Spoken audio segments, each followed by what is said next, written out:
কোথায় গেলে পাবো মোরা এমনই দয়ার নবী, জিনার হাতে রোজ হাসরের জান্নাতের চাবি কাঠি। ওরে সেই নবীজি ধরাই এসে দিলেন খোদার ঠিকানা, হ্যাঁ সেই নবীজি ধরাই এসে দিলেন খোদার ঠিকানা। আমার নবীর মতো আর নবী হবে না, আমার নবীর মতো আর নবী হবে না। গৌসে পাকের শানের ব্যাপারে আমি আপনাদেরকে বলি, গৌসে পাকের শান, গৌসে পাকের মান মহান আল্লাহ বুলন্দ করেছেন, মর্যাদা এত দিয়েছেন, কিন্তু কি বলবো গৌস পাকের শান। ওরে ওই গৌসে পাকের যে এত বড় শান, এত বড় মর্যাদা, কিন্তু একবার ভেবে দেখেছেন গৌসে পাক যেই মায়ের গর্ভে ছিলেন, যেই বাবার অরুষে ছিলেন, তিনাদের আখলাক কেমন ছিল? একবার ইতিহাস পড়েছেন? তাদের আদর্শ কত শুনেছেন তো, কিন্তু ভুলে গেছেন তাদের আখলাক কত সুন্দর ছিল। আহারে, আমরাও তো মুসলমান, তারাও তো মুসলমান, কিন্তু তাদের আদর্শ আর আমাদের আদর্শ দুটোই কি কখনো নয়। 10 থেকে 12 বছর বয়স হযরতে আবু সালেহ মুসা জঙ্গি, পিরান পীর দস্তগীরের আব্বা জানের নাম কি বলেন? গৌস পাকের আব্বা জানের নাম কি? আবু সালেহ মুসা জঙ্গি। আবুল মানে হচ্ছে পিতা, সালেহ মানে হচ্ছে সত্যের পিতা। মুসা শব্দের অর্থ হলো পানিতে ভেসে আসা, জঙ্গি মানে হচ্ছে যিনি নফসের সঙ্গে জেহাদ করে। মন বলছে আজকে জলসা শুনবো, আবার আপনার বলছে না না না আজকে চল সিরিয়াল দেখবো, আবার আপনি বলছেন না না এখন বাড়িতে গিয়ে ঘুমাইগা, আবার নাফস আপনার বলছে না সারা রাত্রি জলসা শুনবো তারপরে বাড়ি যাব। এই যে নাফসের সঙ্গে জেহাদ করা, একে বলা হয় জঙ্গি। যিনি সত্যের পিতা সব সময় নাফসের সঙ্গে জেহাদ করতেন। বয়স কেবল মাত্র 10 থেকে 12 বছর বয়স, নদীর ধারে আরাম করতে আছেন, নদীর মনোরম বাতাস খেতে আছে।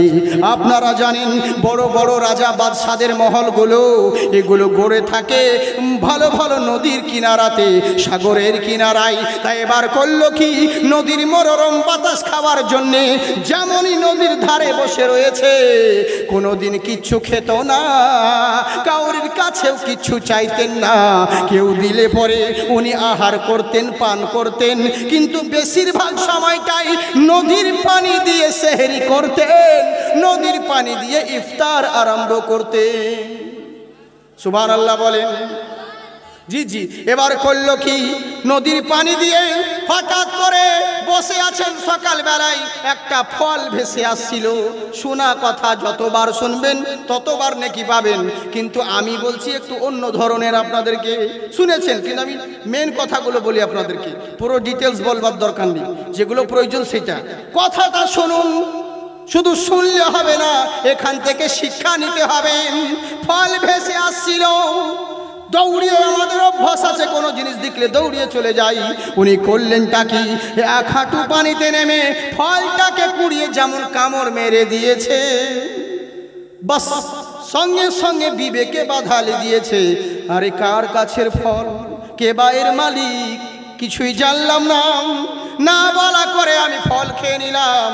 এটা তো মনে হয় ঠিক হলো না। এই চিন্তা করতে লাগলেন কি করা যায়, কারবা গাছের ফল, কিন্তু মনে মনে চিন্তা করলো কি করা যাবে, মনে হয় অন্যায় করে ফেলেছি। এই বলে মনটাও তারা মসজিদের ভিতরে নামাজ আদায় করতে গেলেন। এশার নামাজ আদায় হলো। আপনারা জানেন মসজিদে শুধু মানুষ ইবাদত করে না, জিনেরাও ইবাদত করে। করে না বাবা? জিনরাও ইবাদত করে। তাই বলে আমরা দেখতে পাই না। সেদিন রাস্তা ধারে মসজিদ ছিল, বুঝেছেন, মুসল্লি করলো কি, মুয়াজ্জিন হয়তো মসজিদে ঘুমিয়েছিল, আর এখনো সময় মৌলানা দেখছে রাত্রির রাস্তা ধারে মসজিদ জালসা করে আসছিল 1টা-2টোর সময়। রাস্তা ধারে মসজিদ দেখে বুঝেছেন গ্রিল খুলেও নামাজ পড়তে আরম্ভ করেছে। এই মুসল্লি যে ঘুমিয়েছিল, এই জিন ভেবে বাপগো মাগো করেছে যাতে লিখেছে। হ্যাঁ, কিন্তু জিনকে আমরা দেখতে পাই না। কেমন জিনেরাও নামাজ আদায় করে, বুঝলেন? করলো কি, জিনেরা নামাজ আদায় করতে আছে, ইনি এক কর্নারে শুয়ে আছেন, চোখ লেগে গেছে যাই নামাজে। এদিকে জিনেদের মধ্যে বলা কাহা করছে, ওরে শোন শোন শোন, ওইদিকে যাস না। বলে কেন রে? ওরে দিকে গেলে পরে ওদের গায়ে আমাদের যদি টাচ লেগে যায়, উনার গায়ে যদি আমাদের টাচ লেগে যায়, আমরা বেয়াদবি হয়ে যাবে। উনি বড় আল্লাহওয়ালা পরেজগার বান্দা, উনি একজন আল্লাহর ওলি বটে, উনার কাছ থেকে একটু দূরে সরে যা, নইলে বেয়াদবি হয়ে যাবে। আবার জিনেদের মধ্যে বলে, ওরে ধুর ধুর ধুর, কিসের আল্লাহর ওলি আর কিসের পরেজগার মুত্তাকিন, ওর সব অলিত্ব নষ্ট হয়ে গেছে। বলে কেন? বলে এরই জন্যেই যার দিলে হারাম রুজি ঢুকে, ওই দিলে কখনো অলিত্ব থাকতে পারে না, আল্লাহর তসবিহ তাহলিল কোনোদিন হতে পারে না। আল্লাহ বললেন ওয়ারিজকান হালালান তাইয়্যিবা, তোমরা হালাল রুজি সংগ্রহ করো। যারা হালাল রুজি ভক্ষণ করবে, ইয়া আইয়ুহাল্লাযীনা আমানু কুলু মিন তাইয়্যিবাতি মা রাযাকনাকুম, তোমরা যদি হালাল রুজি ভক্ষণ করো, জেনে রাখো তোমরা যেই জিকির করবে, যেই তাসবিহ করবে, মহান আল্লাহ কবুল করে নিবে। কিন্তু আমরা এত দোয়া করছি, কাজ হয় না, কারণ ভেতরে হারাম ঢুকে আছে। হারাম তো ঢুকে আছে, তো কি করে কাজ হবে? বুঝলেন? এবার করলো কি, তোর তো পরের ফল খেয়ে নিয়েছে, না বলা করে ওর মধ্যে সব অলিত্ব নষ্ট হয়ে গেছে, ওর মধ্যে আর কিছু নাই। এই বলে বলা কহা করছে, সঙ্গে সঙ্গে ইনার চোখ খুলে গেল, কান্নায় ভেঙে পড়লেন, হাই রে হাই, কি করবো রে, আমার তো সব নষ্ট হয়ে গেল, আমার সব শেষ হয়ে গেল। উনি করলেনটা কি, টেনশনে পড়ে গেলেন। সকালবেলায় রাস্তার ধারে, নদীর ধারে বেরিয়ে চলে আসতে আছেন, কি করবো রে, কে বা এর মালিক, কোন গাছের ফল খেলাম, চিন্তা করতে করতে নদীর ধারে ধারে হাঁটতে শুরু করলো। একদিন নয়, আপনারা জানেন নদীর পথ কোনোদিন সোজা হয় না, আঁকা বাঁকা পথ, আঁকা বাঁকা পথ দিয়ে হাঁটতে আরম্ভ করলেন। শরীর জিরাই না, কিন্তু পা এলে গেছে। উনি মনে মনে বলে, ওরে পা, এখন কি থামলে হবে? তখন তো ফল খাওয়ার জন্যে দৌড়িয়ে নদীতে নেমেছিলিস, এখন কি আর থামলে হবে? না না না, এখন তোকে এগিয়ে যেতে হবে। মনোবল এগিয়ে নিয়ে নদীর ধারে ধারে হাঁটতে আরম্ভ করলো। একদিন, দুই দিন, তিন দিন করতে করতে তিন দিন তিন রাত্রি ধরে পায়ে হেঁটে নদীর ধারে ধারে যেতে দেখছে। কিছু দূর যাওয়ার পরে নদীর ধারে একটা বাগান রয়েছে, আর ওই বাগানের আপেলের গাছগুলো, ডালগুলো নদীর দিকে ঝুঁকে আছে।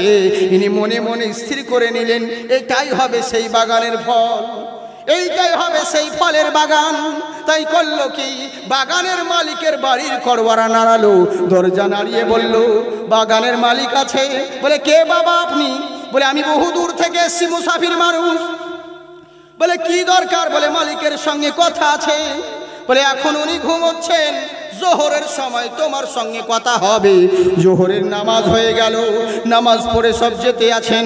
ইনি দাঁড়িয়ে আছেন মুসাফা করার জন্যে। সালাম করে মুসাফা করলেন। মুসাফা করতেই উনি বললেন, কে বাবা তুমি? তোমাকে তো কোনো দিন দেখিনি, এখানকার তো মনে হচ্ছে না। বলে সাদ্দাক্তা হুজুর, ঠিকই বলেছেন আপনি, আমি এই জায়গার নই, আমার বাড়ি অনেক দূরে। বলে কি মনে করে এখানে তুমি এসেছো? বলে হুজুর আর বলবেন না, এই বাগানের মালিক কি আপনি? বলে হ্যাঁ, এই বাগানের মালিক আমি। তাতে কি হয়েছে বলো? বলে হুজুর, আপনার এই বাগানদের একটা ফল ভেসে যাচ্ছিল, আমি অমুক দূরে ছিলাম ক্ষুধার্ত অবস্থায়, আপনার ফল আমি খেয়ে নিয়েছিলাম। হুজুর আমি আপনার ফল খেয়েছি, আপনাকে না বলা করে খেয়েছি, আমি অন্যায় করেছি, নফসের সঙ্গে জুলুম করেছি। এরই জন্যে, কারণ আল্লাহ বলেন, এক হচ্ছে হকুল্লাহ, এক হচ্ছে হকুকুল ইবাদ।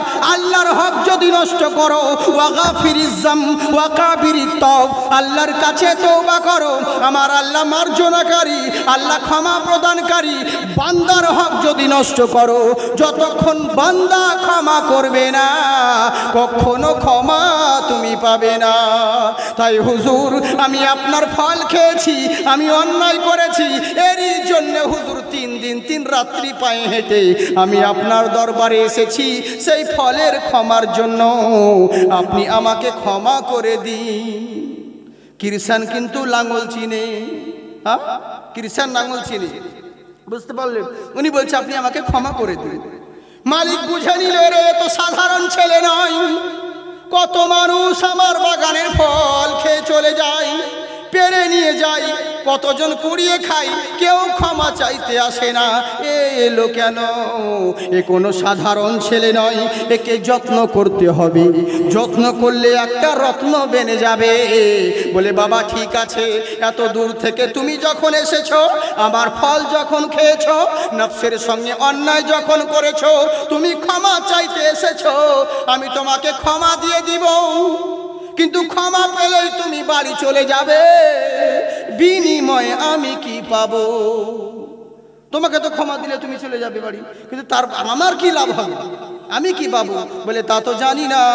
বলে শোনো বাবা, যদি সত্যিকারের ক্ষমা নিতে চাও, আমার বাগানে একটা গাছ লাগিয়ে দাও, যেই দিন ওই গাছে ফল ধরবে, সেদিন তুমি ক্ষমা চাওয়ার উপযুক্ত হবে। যতদিন ফল ধরবে না, তুমি ক্ষমা পাওয়ার উপযুক্ত হবে না। আমি আপনি হলে কি করতাম? ওর কপালে খোঁজ বেড়ায় বাড়ি দিয়ে পালাতাম। হ্যাঁ চলবে? ক্ষমা চাইতে এসেছে, আর ক্ষমা একটা ক্ষমা চাইতে এসেছে, আবার তেল বেঁধে গেছে। এরই জন্যেই তো বাবা আমরা কত কি করি, কত মানুষের সঙ্গে কত কি অন্যায় করি, জুলুম করি, অত্যাচার করি, বুঝলেন? যা ইচ্ছে তাই করি, কিন্তু আমাদের আদর্শ এরই জন্য তো আমাদের কোনো ইতিহাস নেই। কি বলবো, আজকাল মুসলমানদের যুবকদেরকে দেখে আপনি বুঝতেই পারবেন না, এত দেশে এখন অভাব পড়েছে। আমি ভাবতে পারিনি আমরা যে এত অভাব পড়বে দেশে। হাই রে হাই, এত দেশে অভাব। চেহারা দেখলে মনে হয় সবাই ভালো ঘরের ছেলে, কিন্তু পোশাক আশাক দেখে মনে হয় এত গরিব ফাটিচারের ছেলে। সব জায়গায় ফাটা ফুটো তো জামা প্যান্ট, এত অভাব পড়েছে দেশে, বুঝলেন? এত গরিব। তার থেকে মুসলমান যে কত গরিব, জুম্মার দিন মসজিদে গেলে বুঝতে পারবেন। 1 টাকা 2 টাকার কয়েন খটর খটর খটর কটোতে, বুঝলেন? এই তো হচ্ছে ব্যাপার। হাই রে অভাব দেশে। কি দিন এলো বলেন তো? কাকে ফলো করার প্রয়োজন ছিল, আর আমরা কাকে ফলো করছি? মুসলমানের কি এই দুরবস্থা হতো? কখনো নয়। আল্লাহ বলেন, ওয়ালা তাহিনু ওয়ালা তাহজানু ওয়া আনতুমুল আ'লাউনা ইন কুনতুম মুমিনিন। তোমাদের কোথাও ডর নাই, কোথাও ভয় নাই, তোমরাই সারবোলান, সব জায়গায় তোমরাই জয়ী হবে, শর্ত তোমাদেরকে মুমিন হতে হবে। কিন্তু আমরা মুমিন হতে পারলাম না। সব পেরেছি কিন্তু মুমিন হতে পারিনি। দুঃখ লাগে, আফসোস লাগে। আমরা মানুষ, মুসলমানের আখলাক আদর্শ সব কিছুই আলাদা। আজকাল মুসলমানের যুবক ছেলেরা নিজের সময়, আল্লাহর দেওয়া সময়টাকে নষ্ট করে দিল, এখান সেখানে সময়কে নষ্ট করে দিচ্ছে। কিন্তু যাকে তাই কোনোদিন ধার ধারে না, ভেবে দেখে না যে আল্লাহ আমাদেরকে যে যৌবন দিয়েছে, এই যৌবনের জন্য কিয়ামতের দিনে আল্লাহর দরবারে হিসাব দিতে হবে। কিন্তু এগুলো আমরা ভাবি না। এই যৌবনটাকে অযথা সময় নষ্ট করে দিয়েছে। কেউ গেম খেলে, কেউ লুডো খেলে, কেউ প্রেম করে, বুঝেছেন? কেউ বিভিন্ন জিনিস নিয়ে, কেউ নেশায় মগ্ন হয়ে, কেউ ইয়াবা খেছে, কেউ বাবা খেছে, কেউ নানান রকম ড্রাগস নিয়ে আজকাল আমাদের যুবকরা নষ্ট হচ্ছে। এর জন্য দায়ী হচ্ছে বেশিরভাগ নিজের গার্জেনরা, বুঝলেন? গার্জেনরা। ছেলে মেয়ে তোমরা দিয়েছো, খুব ভালো কথা, কিন্তু ছেলে মেয়ে শুধু জন্ম দিয়ে দিলে ছেলে পেলে হয় না। বাপ মা শুধু নামের বাবা মা সেজো না, ওদেরকে মানুষের মতন মানুষ করতে শিখো। সব থেকে বড় পাপ কাজ করছে এরই জন্যেই, কারণ ওই যে ওদের হাতে স্মার্ট মোবাইল দিয়ে দিয়েছো। কিন্তু ভাবছে কি, রাত 12টা 1টা 2টার সময় মেয়েরা মোবাইলে রাত্রেবেলায় চ্যাট করছে, অনলাইন সব সময়, হোয়াটসঅ্যাপে, ফেসবুকে, বিভিন্ন জায়গায়। কেন তোমার বাপ মাকে দেখতে পারো না? তোমার বিটি কি তাহাজ্জুদের নামাজ পড়ছে রাত 12টা 1টার সময়, 2টার সময় মোবাইল নিয়ে? বিভিন্ন জিনিস মোবাইল দিয়েছ, যতই তুমি ভালো মনে করো কোনোদিন হবে না। 1 দিন 2 দিন 3 দিন করতে করতে বাস কত ফ্রেন্ড যে হবে, কত ফ্রেন্ড যে হবে, তার কোনো অভাব নেই। আর সব জায়গায় সুজন রাখো, আব্বা বকবে, ও বলছে এই রাহুল তুমি রাখো, এখন মা আসছে, সব চালাচ্ছে। এবার বাপ মা জিজ্ঞেস করে, কি করছিল তুই, ঘুমোসনি? না, নোট লিখছিলাম, ওই বান্ধবীর কাছ থেকে নোট লিখছিলাম, বুঝলেন? মানে সবই নোট। 12 মাস না তো প্রজেক্ট লিখছিলাম, না তো নোট, আর এই আর ওই। রাগ করেন না, কিন্তু এগুলোই হচ্ছে আমাদের বাস্তব কথা বলছি, এগুলোই হয়। হ্যাঁ, তুমি জানো মোবাইল হাতে দিয়েছ, আমি বলবো গার্জেনদেরকে, পারলে বন্দুক কিনে দাও ছেলেকে, মেশিন গান কিনে দাও ছেলে মেয়ের হাতে, ও একজনকে মার্ডার করবে, জেলে চলে যাবে, তাও মেলা ভালো। কিন্তু মোবাইল দিয়েছ, স্মার্টফোন, মানে ওর লাইফ বরবাদ করে দিয়েছ। এর চাইতে বিষাক্ত হাতিয়ার আর কোনো কিছু নেই। ছেলে ছেলে গো, কার্টুন, ছোট ছেলের হাতে মোবাইল দেখছে, বলছে গেম খেলছে, হুজুর অন্য কিছু দেখে না, আমার ছেলে কার্টুন দেখে। ওবে কার্টুন দেখতে দেখতে এমন ঘুটুম ঢুকছে, তখন যে বুঝতে পারবি। হ্যাঁ, এমন এমন আজকাল সোশ্যাল মিডিয়া সব ইহুদিরা বিভিন্ন রকম চাল করছে, তখন কি অবস্থা হবে? এখন তুমি 6 বছরকার বাচ্চা যার মধ্যে কোনো সেন্স আসে নাই, ওকে মোবাইল হাতে দিয়ে দিয়েছো, ও তো 18 বছরকার জিনিস ওর চোখের সামনে চলে এসছে, ওই ছেলে কি আর মানুষ হবে? 2 দিন পরে তো বলবে বিয়া দে না তোকে কা ফেলবো। সেদিন কি করবা? এই তো হচ্ছে আমাদের অবস্থা। মোবাইল থেকে দূরে রাখো, দূরে সরো। হ্যাঁ, প্রয়োজন আছে প্রত্যেক জিনিসের, কিন্তু তাই বলে ওরকম নয়। এটা জেনে রাখো, আল্লাহর কাছে জবাব দিতে হবে। মোবাইলে সব কিছু আছে, দুয়া টুয়া। আবার কি বলছে দেখুন, অজুহাত বলছে, হুজুর মোবাইল নিয়ে বাথরুম যে যাচ্ছি, তো মোবাইলে তো অনেক ফেসবুক ভালো ভালো ইসলামিক কিতাব আছে। ওকে আমি একটা জালসায় বলেছিলাম যে মোবাইলে ভালো ভালো বুখারী শরীফ আছে, ভালো ভালো হাদিস আছে, ভালো ভালো কিতাব আছে, দোয়া আছে, ওগুলো তোমরা ডাউনলোড করে পড়তে পারো। তো না হুজুর পড়া যায় না। বলে কেন? যে বাথরুম টাথরুমে ঢুক যেতে হয়, মোবাইল পকেটে থাকে, অসুবিধা হয়, ওই লেগে ওইসব অ্যাপস ডাউনলোড করিনি। বলে কোনো সূরায় মুখস্থ নাই? আছে, 4টা সূরা মুখস্থ আছে। বলে ওটা কোথায় আছে? বুকে আর মাথায়। তো বাথরুমে যখন যাস তখন মুখটা বাহির করি, পাছাটাই ভিতরে করিস, তখন কারে ঢুকছিস বে তোর ভেতরে? ওটা তোর হুঁশাই না। এখন তুমি অজুহাত করার খুঁজে পাও না। তুমি কি করব? বিশ্ব যখন এগিয়ে গেছে, আমরা আছি পিছে, আর বিবি তালাকের প্রশ্ন খুঁজি কোরআন হাদিস চুষে। এই তো হচ্ছে মুসলমান। কাকে বলবো দুঃখের কথা বাবজি? হক কথা বললেই টক লাগে, কিন্তু যতই রাগ করবেন করুন, ওয়াজের সাথে সাথে ওয়াশও করা দরকার আছে। বলুন ঠিক না বেঠিক? হ্যাঁ বা তোরাই ভালো বুঝলি রে। ঠিক, বাস্তব কথা বলছি, হক কথা বলে রাখবেন না। কিন্তু আমার বহুত পুরাতন কথা জানেন, স্বামী রাগী, বউটা খুব ভয় করে। স্বামী প্রচন্ড রাগী, তো মাছ ধরে এনে বউকে দিয়ে যায়, রান্না কর, বেছে গুছে রান্না করে, আমি গোসল করে আসি। এই বউ স্বামী গোসল করতে গেছে, বিবি মাছটাকে মানে কেটে কুটে মশলা টসলা মাখিয়ে দিয়ে একটা খাঁচির মধ্যে, কটোরের মধ্যে মাছটা রেখেছি, রান্না করবে বলে। আর এদিকে একটা বিড়াল এসে মাছগুলোকে খেয়ে নিয়েছে। বিবি চিন্তা করলো, আল্লাহ, আমার স্বামী তো মেয়েরা কিছু দেবে না, ও যদি এসে মাছ না পায় তাহলে তো এত আমার যা স্বামী রাগী, আমার তো অবস্থা শেষ করে দিবে, মনে হয় বাইন তালাকি দিতে পারে। কি করবে? স্বামীর মারের ভয়ে, বুঝলেন? আমি একদম নর্মালি ভাষায় কথা বলছি, গুদা বাংলা, স্ট্যান্ডার্ড বাংলা বললে সবাই বুঝবে না, কারণ ব্যাপারটা হচ্ছে একটা জালসা মাহফিলে সব রকম শ্রোতা থাকে, এরই জন্যেই এমন কোনো ভাষা প্রয়োগ যেটা বুঝতে পারবে না। হ্যাঁ, আমি যদি আপনাদেরকে বলি এখন দুনিয়াটা যদি দাবানলে অত্যন্ত জলদি আরম্ভ করিতেছে, কি বুঝবেন? দাবানো শুনতে ভালো, লোকে বলবে স্ট্যান্ডার্ড মৌলবি আছে, জেনারেল শিক্ষিত ভালো, কিন্তু পাবলিক বুঝবেই না, বুঝলেন তো? এই তো হচ্ছে ব্যাপার। হ্যাঁ, এই হচ্ছে ব্যাপার। তো করলো কি? স্বামীর মায়ের ভয়ে ই বউ করেছে কি, স্বামীতে মারবে বলে 2টা ব্যাঙ ধরেছে, ব্যাঙকে ধরে কেটে মশলা টসলা মাখিয়ে রান্না করেছে। কিন্তু ওর 6-7 বছরকার একটা বাচ্চা ছিল, ছেলেটা কিন্তু দেখেছে যে মা আমার ব্যাঙ রান্না করছে। এবার বাপকে যখন খাবার বেড়ে দিয়েছে, বাবার সামনে যখন খাবার মাছ দিয়েছে, কিন্তু ছেলে তো জানছে যে এটা মাছ নয়, এটা ব্যাঙ। ছেলে এখন টেনশনে পড়ে গেছে, কি করব? যদি বইলা দিই তাহলে মা মার খাবে, আর যদি না বলি শালা তাহলে তো বাপ ব্যাঙ খাবে। যদি বলে দিই এটা মাছ নয় ব্যাঙ, তাহলে মা মার খাবে, আর যদি না বলি তাহলে বাপ ব্যাঙ খাবে। আমরা মৌলানারা ওরকম টেনশনে পড়ে গেছি, যদি হক কথা বলি পাবলিক রেগে যাবে, পালিয়ে যাবে, আর যদি না বলি তাহলে তো সোজা জাহান্নামে যাবে। এর জন্যই বলতে হয় বাবজি, আমাদেরকে দুঃখ করলে হবে না, আপনাদের হক কথা বলতে হয়। মা বোন তোমরা দুঃখ করো না, যেটা বলছি তোমাদের ভালাইয়ের জন্য বলছি। আজকে আছো, কালকে নাও থাকতে পারো, চিরদিন সবার সমান যায় না। আজকে হিরো রয়েছো, কালকে জিরো হতে হবে। আজকে মস্তিয়েছো, কালকে পস্তাতে হবে। চিরদিন সবার সমান যায় না। এ জীবনও ছিল তোমার বরফেরই মতো, গলিতে গলিতে দেখো হয়ে গেল কত। যে হাত দিয়ে তুমি মেরেছিলে কিল, আজকে সেই হাতের চামড়া দেখো হয়ে গেছে ঢিল। তাই তো বাবা, চিরদিন সবার সমান যায় না। তাই জেনে রাখো, মরতে একদিন সকলকে হবে। তাই মরার আগে পূর্ণ মুসলমান হয়ে মরো, নামধারী মুসলমান হয়েও না। নামকে বাস্তে মুসলমান হয়ে আছো, কিন্তু তোমার মধ্যে ইসলামী কোনো আদর্শই তো নেই। তো কি করে তোমার আজকে সমাজের উন্নতি হবে? এরই জন্যই তো আমাদের ছেলেদের এই অবস্থা। এরই জন্যে তো আজকে মুসলমানদের সমাজ এরকম প্রবলেম পড়ে আছে।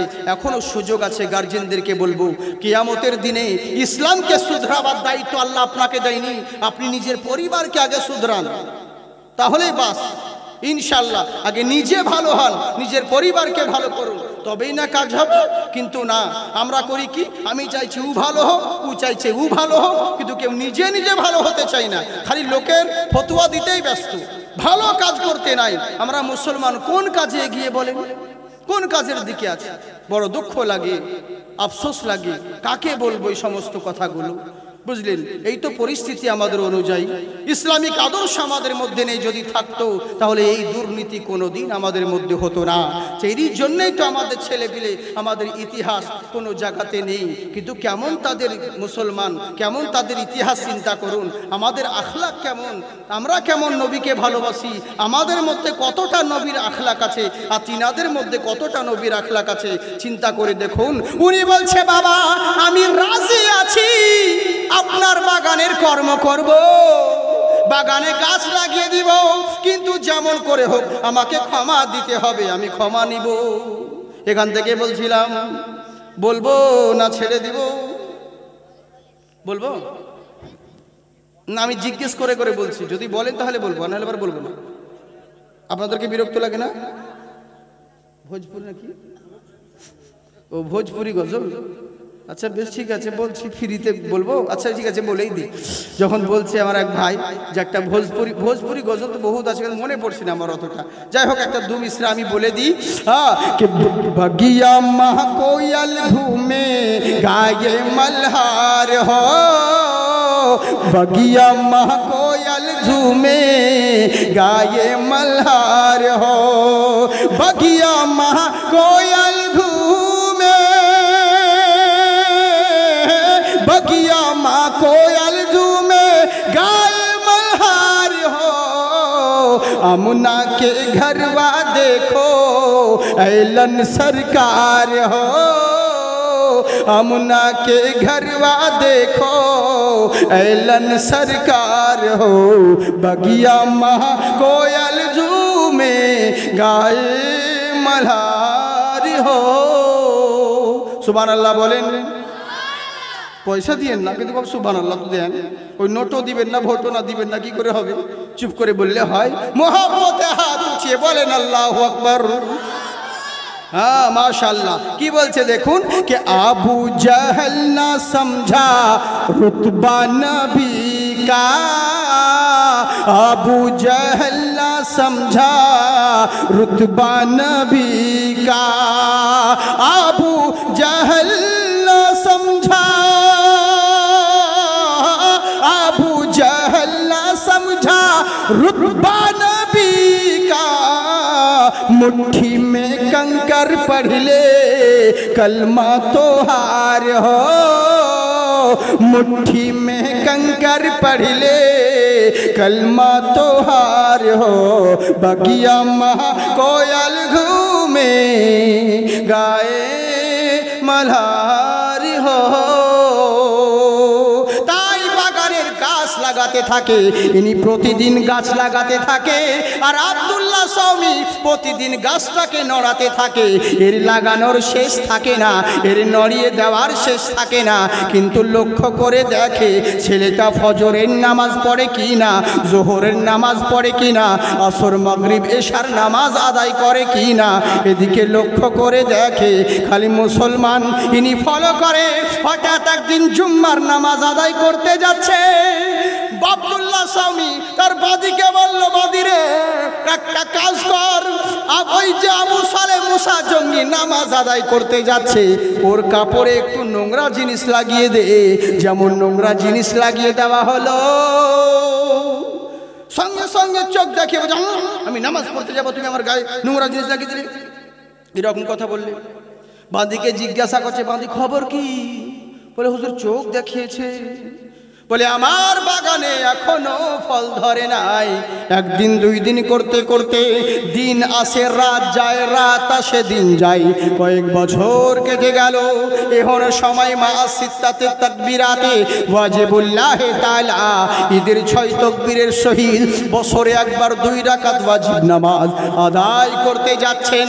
এবার আব্দুল্লাহ স্বামী উনি আবার বাঁদিকে বললেন, বাঁদি রে এবার একটু নোংরা ওর গায়ে গিয়ে লাগিয়ে দে। যেমন গায়ে লাগিয়ে দেওয়া হলো, উনি আর কিছু বললেন না। জামাটাকে খুলে নিয়ে ইদারার পানি দিয়ে হোক কিংবা নদীর পানি দিয়ে হোক ধৌত করে আবার গোসল করে নামাজের দিকে রওনা হলেন। আব্দুল্লাহ স্বামী বলছে, বাঁদিরে শোন, এতদিনে আমার বাগানে ফল ধরেছে, এত দূরে আমার বাগানে ফল ধরেছে।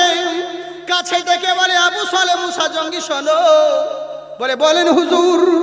বলে, তুমি কি ক্ষমা নিবে নে? বলে, হ্যাঁ ক্ষমা তো নিব হুজুর, ক্ষমা নেওয়ার জন্য তো এতদিন ধরে আছি বাগানে কর্ম করছি। বলে, ক্ষমা নিতে চাও? বলে, হ্যাঁ হুজুর, আপনি কি ক্ষমা দিবেন? বলে, আমি যদি তোমাকে ক্ষমা দিয়ে দিই, তুমি ক্ষমা নিয়ে ঘর চলে যাবে, বিনিময়ে আমি কি পাবো বলো? আবার ওই একই কথা। বলে, হুজুর সে তো জানি না। বলে, বাবা শোনো, সত্যিকারের যদি ক্ষমা নিতে চাও আমাকে বাবা ঋণ মুক্ত করে দাও। বলে, কিসের ঋণ? তা তো বুঝলাম না। বলে, শোনো, আমার নবী বলেছেন কারো ঘরে ঋণ রেখো না, ঋণ পরিশোধ করো। যার ঘরে বিবাহযোগ্য মহিলা থাকে, যার ঘরে কন্যা দায়গ্রস্ত বাবা থাকে, সেই বাবা জানে মেয়ের কত যন্ত্রণা, বিয়ের কত টেনশন, ঠিক মতন গার্জেনের ঘুম হয় না। তাই বলেছেন আমার নবী, শুনে রাখো, তোমার ঘরে যদি বিবাহযোগ্য কন্যা থাকে বেশি দেরি করিও না, জলদি করে তার হাত পিলে করে দাও, জলদি করে তার নেকা পরিয়ে দাও। আর জেনে রাখো, আর যদি সত্যিকারের মেয়েকে আয়ে বিয়ে গোষ্ঠী শুদ্ধ পাস করাতে চাও তাহলে মেয়ের যত্ন নিয়ে নাও। ইসলাম বাধা দেয়নি আপনাকে যে কোনো মেয়েকে বড় হলে শুধু বিয়ে দিতে হবে, অন্য কিছু পড়াতে পারবো না। আপনার মেয়েকে ডাক্তার, ইঞ্জিনিয়ার, ব্যারিস্টার সব করতে পারেন, ইসলাম কাউকে বাধা দেয় নাই। কিন্তু একটা শর্ত। বলে কি? ফলের বাগান যেমন লাগিয়েছো, ফলের বাগান যেমন চাষ করেছো তেমনি শক্ত করে বেড়া দিও, নইলে পরের ছাগলে বকরিতে এসে তোমার বাগানটাকে মুড়ো করে দিয়ে চলে যাবে। তেমনি মেয়ে জন্ম দিয়েছো, মেয়েকে আয়ে বিয়ে গোষ্ঠী শুদ্ধ পড়াও, ইসলাম বাধা দেয়নি, কিন্তু মেয়ের যত্ন নিও। যদি তোমার সত্যিকারের মেয়ে বিবাহর যোগ্য হয়ে থাকে বেশি দেরি করিও না, তাড়াতাড়ি বিবাহ দিয়ে দিও। তাই বাবারে, আমার ঘরে একটা মেয়ে রয়েছে, আমি সেই মেয়ের বিয়ের জন্য কত জায়গায় নানান রকম পাত্র খুঁজে বেড়ালাম, কোনো ছেলে আমার মনে ধরেনি। তাই বাবা, তোমাকে আমার মনে ধরেছে, তোমাকে আমার ভালো লেগেছে, আমি চাই তুমি আমার মেয়েকে বিয়ে করো, নইলে এখান থেকে কেটে পড়ো। কি করবে বলো? আহার, উনি টেনশনে পড়ে গেলেন, কি করব? বিয়ে করতে বলেছে, কিন্তু আমার নবী যে সূরা নিসায় বলেন তুমি যাকে বিয়ে করবে আগে তাকে ভালো করে দেখে নাও, যদি সত্যিকারের তোমার নয়ন জুড়ে যায় তারপর তাকে বিয়ের প্রস্তাব দাও। তাহলে হুজুর আমি বিয়ে তো করব ঠিক আছে, কিন্তু আপনার মেয়েকে একবার দেখান, একবার মেয়েকে তো দেখি, বিয়ে করব। আরে এদিকে আমি বলতে লাগলাম, এটা তো বলার কথা ছিল না, বলবো না ছেড়ে দেবো বলে, হ্যাঁ? আরে ফাতিয়া ইয়াজদাহমের সময় চলছে, শুরু করেছেন বলেই দিই নাকি না? আপনারা যদি বলেন তবে। আমাকে একজন বলছিল কিছুক্ষণ কিছু কথা বলতে, হ্যাঁ, কিন্তু আমি বলি না, কারণ ইন্টারনেটে বহু, কিন্তু পাবলিকের দর্শকেরই তো অনুরোধের ওয়াজ করতে পারি না, কিন্তু আপনাদের কারণে আমাকে বলতে হয়, আর লোকে বলবে কি বে এত শুনেছিলাম, বুঝলেন তো? এই হচ্ছে ব্যাপার, কিন্তু তা নয়, যতবার শুনবেন নেকি পাবে। আপনাদের জন্য বলতে আছি, এখানে অনেক দূর দারাজ থেকে বহু ভাইরা এসেছে, এই যে ইউটিউবার মিয়ারা, আমি তোমাদেরকে বলবো তোমরা দিনের উদ্দেশ্যে কাজ করো, টাকাও পাবে, নেকিও পাবে, কিন্তু অন্য কিছু করো না সোনামুখী। কিন্তু আজকাল স্বার্থপর সব মানুষ, জানেন, যতক্ষণকার ততক্ষণ, ওই মানে ভিউয়ের জন্য মানুষ কত কিছু করে। ওই বলছে হুজুর যা জাকির হুজুর জিন্দাবাদ, জাকির হুজুর জিন্দাবাদ। দুদিন দেখছে জাকির হোসেন কেউ অমুক জায়গায় কোনো একটা কোনো ওয়াহাবি হোক বা কোনো গैरमुकालिद হোক কিছু কথা বলেছে, ওটাকে নিয়ে এখানে নিজের চ্যানেল ছাড়ছে জাকির হোসেন মুর্দাবাদ, জাকির হোসেন মুর্দাবাদ। ওই একই জিনিস দুদিন আগে ওই বললো জিন্দাবাদ, আবার দুদিন আগে ওই মুর্দাবাদ। আসলে কি জানেন, মানে যেমন অন্যদের ফিল্মি অ্যাক্টরদের যেমন কোনো ধর্ম হয় না, তেমনি কিছু কিছু আছে এদের কোনো জাতি নাই। এরা ভিউয়ের জন্য যা ইচ্ছে তাই করতে পারে, কিন্তু আল্লাহ লানত বর্ষিত হবে। সাদকায়ে জারিয়া যেমন কিছু কিছু পাপ আছে, ওগুলো করে গেলে পরে তুমি মরে যাবে, কিন্তু তোমার কবরে ওই গুনাহগুলো যতদিন থাকবে গুনাহগুলো পেতে থাকবে। কিছু কিছু নেকির কাজ এমন আছে তুমি মরে যাবে কিন্তু তোমার কবরে নেকি পৌঁছাতে থাকবে, কিন্তু এরা বোঝে না, মানুষ বুঝতেই চাইছে না কখন কার কি হয়। আল্লাহ আমাদেরকে হেদায়েত করুক। তো যাই হোক, কিছু কিছু জিনিস আছে কিন্তু দোষ করে বেহুদ্দা, মার খায় গোষ্ঠী শুদ্ধা। কিছুদিনের জন্য সবারই প্রবলেম। এই যে যারা ভাইরা এসেছে এরা বহু দূর থেকে কষ্ট করে মহব্বতে ভালোবাসার জন্য আসে। কেন? এরা ভালোবাসে, এরা ভালোবাসে বলে আসে। আমি আর কত নিষেধ করবো, আর নিষেধ করি না যে করো, কোনো ব্যাপার নেই। কারণ কিছু কিছু জিনিস দরকারও রয়েছে, কিন্তু কিছু কিছু জিনিস আবার প্রবলেমও হচ্ছে, এরই কারণে আমি করতে দিছিলাম না। কিন্তু এরা ভালোবাসার জন্যে দেখার উত্তর দিনাজপুর থেকে এসছে, উত্তর দিনাজপুর থেকে এসে তারপরে তো হাবলা কাবলা বাবলা তাবলা, এই যে এদিকে মুথাবাড়ি আরও যাও দো, এদের বহুত আছে, বুঝেছেন কি নাম করব সবাই। হ্যাঁ, মানে সবাইকে ভালো লাগে, আর এরই জন্যে ভালো লাগে কারণ আমি ওরা তো ওই সব আমাদেরই কম বেশি বয়সের, একটু হবে এদিক সেদিক উঁচু নিচু। তো যাই হোক, এরই লেগেই ইনশাআল্লাহ আমি দোয়া করি, আর সব সময় যারা ভালো কাজ করে আমি তাদের লেগে অন্তর থেকে দোয়া করি যে আল্লাহ তুমি যারা দিনের উদ্দেশ্যে ভালো কাজ করে তাদেরকে তুমি রক্ষা করো, তাদের হেফাজত করো, আর যারা বেহুরমতি করে তাদেরকে ধ্বংস করো। ওরকম না থাকার চাইতে না থাকা অনেক ভালো, বুঝলেন? তো এই হচ্ছে ব্যাপার। তো যাকে অনেক দূর থেকে এসেছেন অনেক মানুষ ভালোবাসার খাতিরে, ভালোবাসার জন্যে। কিন্তু কি বলবো আপনাদেরকে, এরই জন্যে আমাদের অবস্থা হচ্ছে কি, আমাদের যে সমস্ত যুবক ছেলে মুসলমানদের যে অবস্থা। কিন্তু আমার কথাটা হচ্ছে যে মানুষ যে কোনো জিনিস যে কোনো যাই করে আপনাদের মহব্বতের জন্য আমরা বলি, এরা রেকর্ড করে আপনাদের কাছে পৌঁছায়, আপনারা শুনেন। এটা হচ্ছে একটা জারিয়া। অনেক মানুষ সামনে পায় না, কত মানুষ কত কি কথা বলে, আসল জিনিসগুলো কেউ লক্ষ্য করে না। আল্লাহ কোরআনে বলেন ওয়ামাল্লাম ইয়াহকুম বিমা আনজালাল্লাহু ফাউলাইকা হুমুল কাফিরুন। যদি আল্লাহর আইন বাদ দিয়ে নিজের মন মতন যদি চলাফেরা করো, মন গড়া আইন মেনে যদি চলো, তুমি মুসলমান থাকবে না, কাফের হয়ে যাবে। কিন্তু ওদিকে আমাদের হুঁশ নাই, আমরা ঝগড়া করছি মিলাদ করা যাবে কিনা, কিয়াম করা যাবে কিনা, মুনাজাত করা যাবে কিনা। এক জালসাতে গিয়েছি, জালসাতে গিয়ে ডান দিক থেকে বলছে হুজুর এখানে মুনাজাত করবেন না, দোয়া করবেন না, আমরা ওসব করি না। বাম দিক থেকে বলছে হুজুর আপনি মুনাজাত করবেন, আমরা করি, আমরা করি। বলে তোমরা কারা? বলে আমরা শ্রোতা। বলে জালসার কমিটিকে? বলে দুই দলের লোক আছে। বলে যা সারা দোয়া করলেও দোষ, না করলেও দোষ, তার মানে তোমরা পয়সা দিবে না, এটা তোমাদের নতুন চাল। বলে না। বলে কি করলাম? সবাইকে রক্ষা করতে হবে, এলে কি এক হাতে মুনাজাত করতে হলো, বুঝলে? তোরা যেমন সেরকম আমাদেরকেও করতে হয়। কি বলবো, আমাদেরকে খুব মানুষ ভালোবাসে, এত সম্মান করে, বিশাল সম্মান। তো এই তো কিছুদিন আগে বাংলায়, হাই রে হাই, আমার আগে দেখলাম একটা বক্তা স্টেজে, এত সুন্দর চেয়ার আছে, ওই আসনটাকে ছেড়ে দিয়ে একটা কাঠের চেয়ারে, ভাঙা চেয়ারে বক্তব্য রাখলেন। আমি চিন্তা করি, ওর পর আমি স্টেজে উঠলাম, আমি চিন্তা করলাম কি ব্যাপার রে, এরকম এত ভালো চেয়ার রেখেও ভাঙা চেয়ারে ওয়াজ করলো, তার মানে আমি দেখি। তা আমি এবার দেখলাম ভালো চেয়ারটা দেবো, সে একটু ভালো করে এদিক ওদিক তাকিয়ে দেখলাম, দেখছি একটা স্প্রিং এর চেয়ার, একটা স্প্রিং ভেঙে বেরিয়ে আছে। তার মানে কমিটি বুঝাতে চাইলে হুজুর কিছু দিতে পারবো না, ওয়াজ যদি এদিক সেদিক করেন স্প্রিং ঢুকে যাবে। এই তো হচ্ছে ব্যাপার। হাই রে সম্মান, আপনারা ভালো আছেন, বুঝলেন, কিন্তু আমাদের বিশাল বেয়ার, কোন দিকে যাব বলুন, যা ইচ্ছে তাই।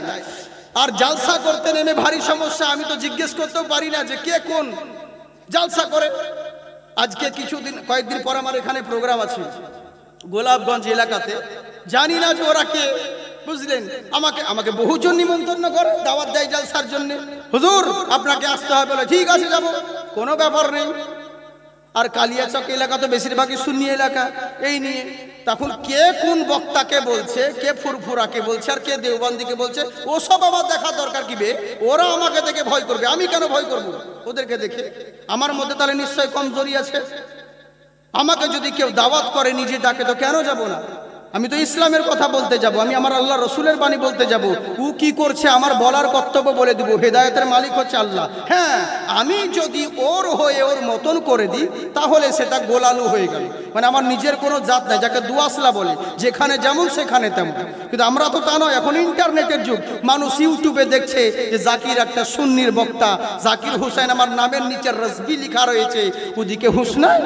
তো তাহলে ওরা আমাদেরকে দেখে বলবে যে ওই বক্তা থাকলে পরে আমরা যাব না, আমরা আসবো না। তা আমরা কেন ওরকম করব? দাওয়াত করেছিস কর।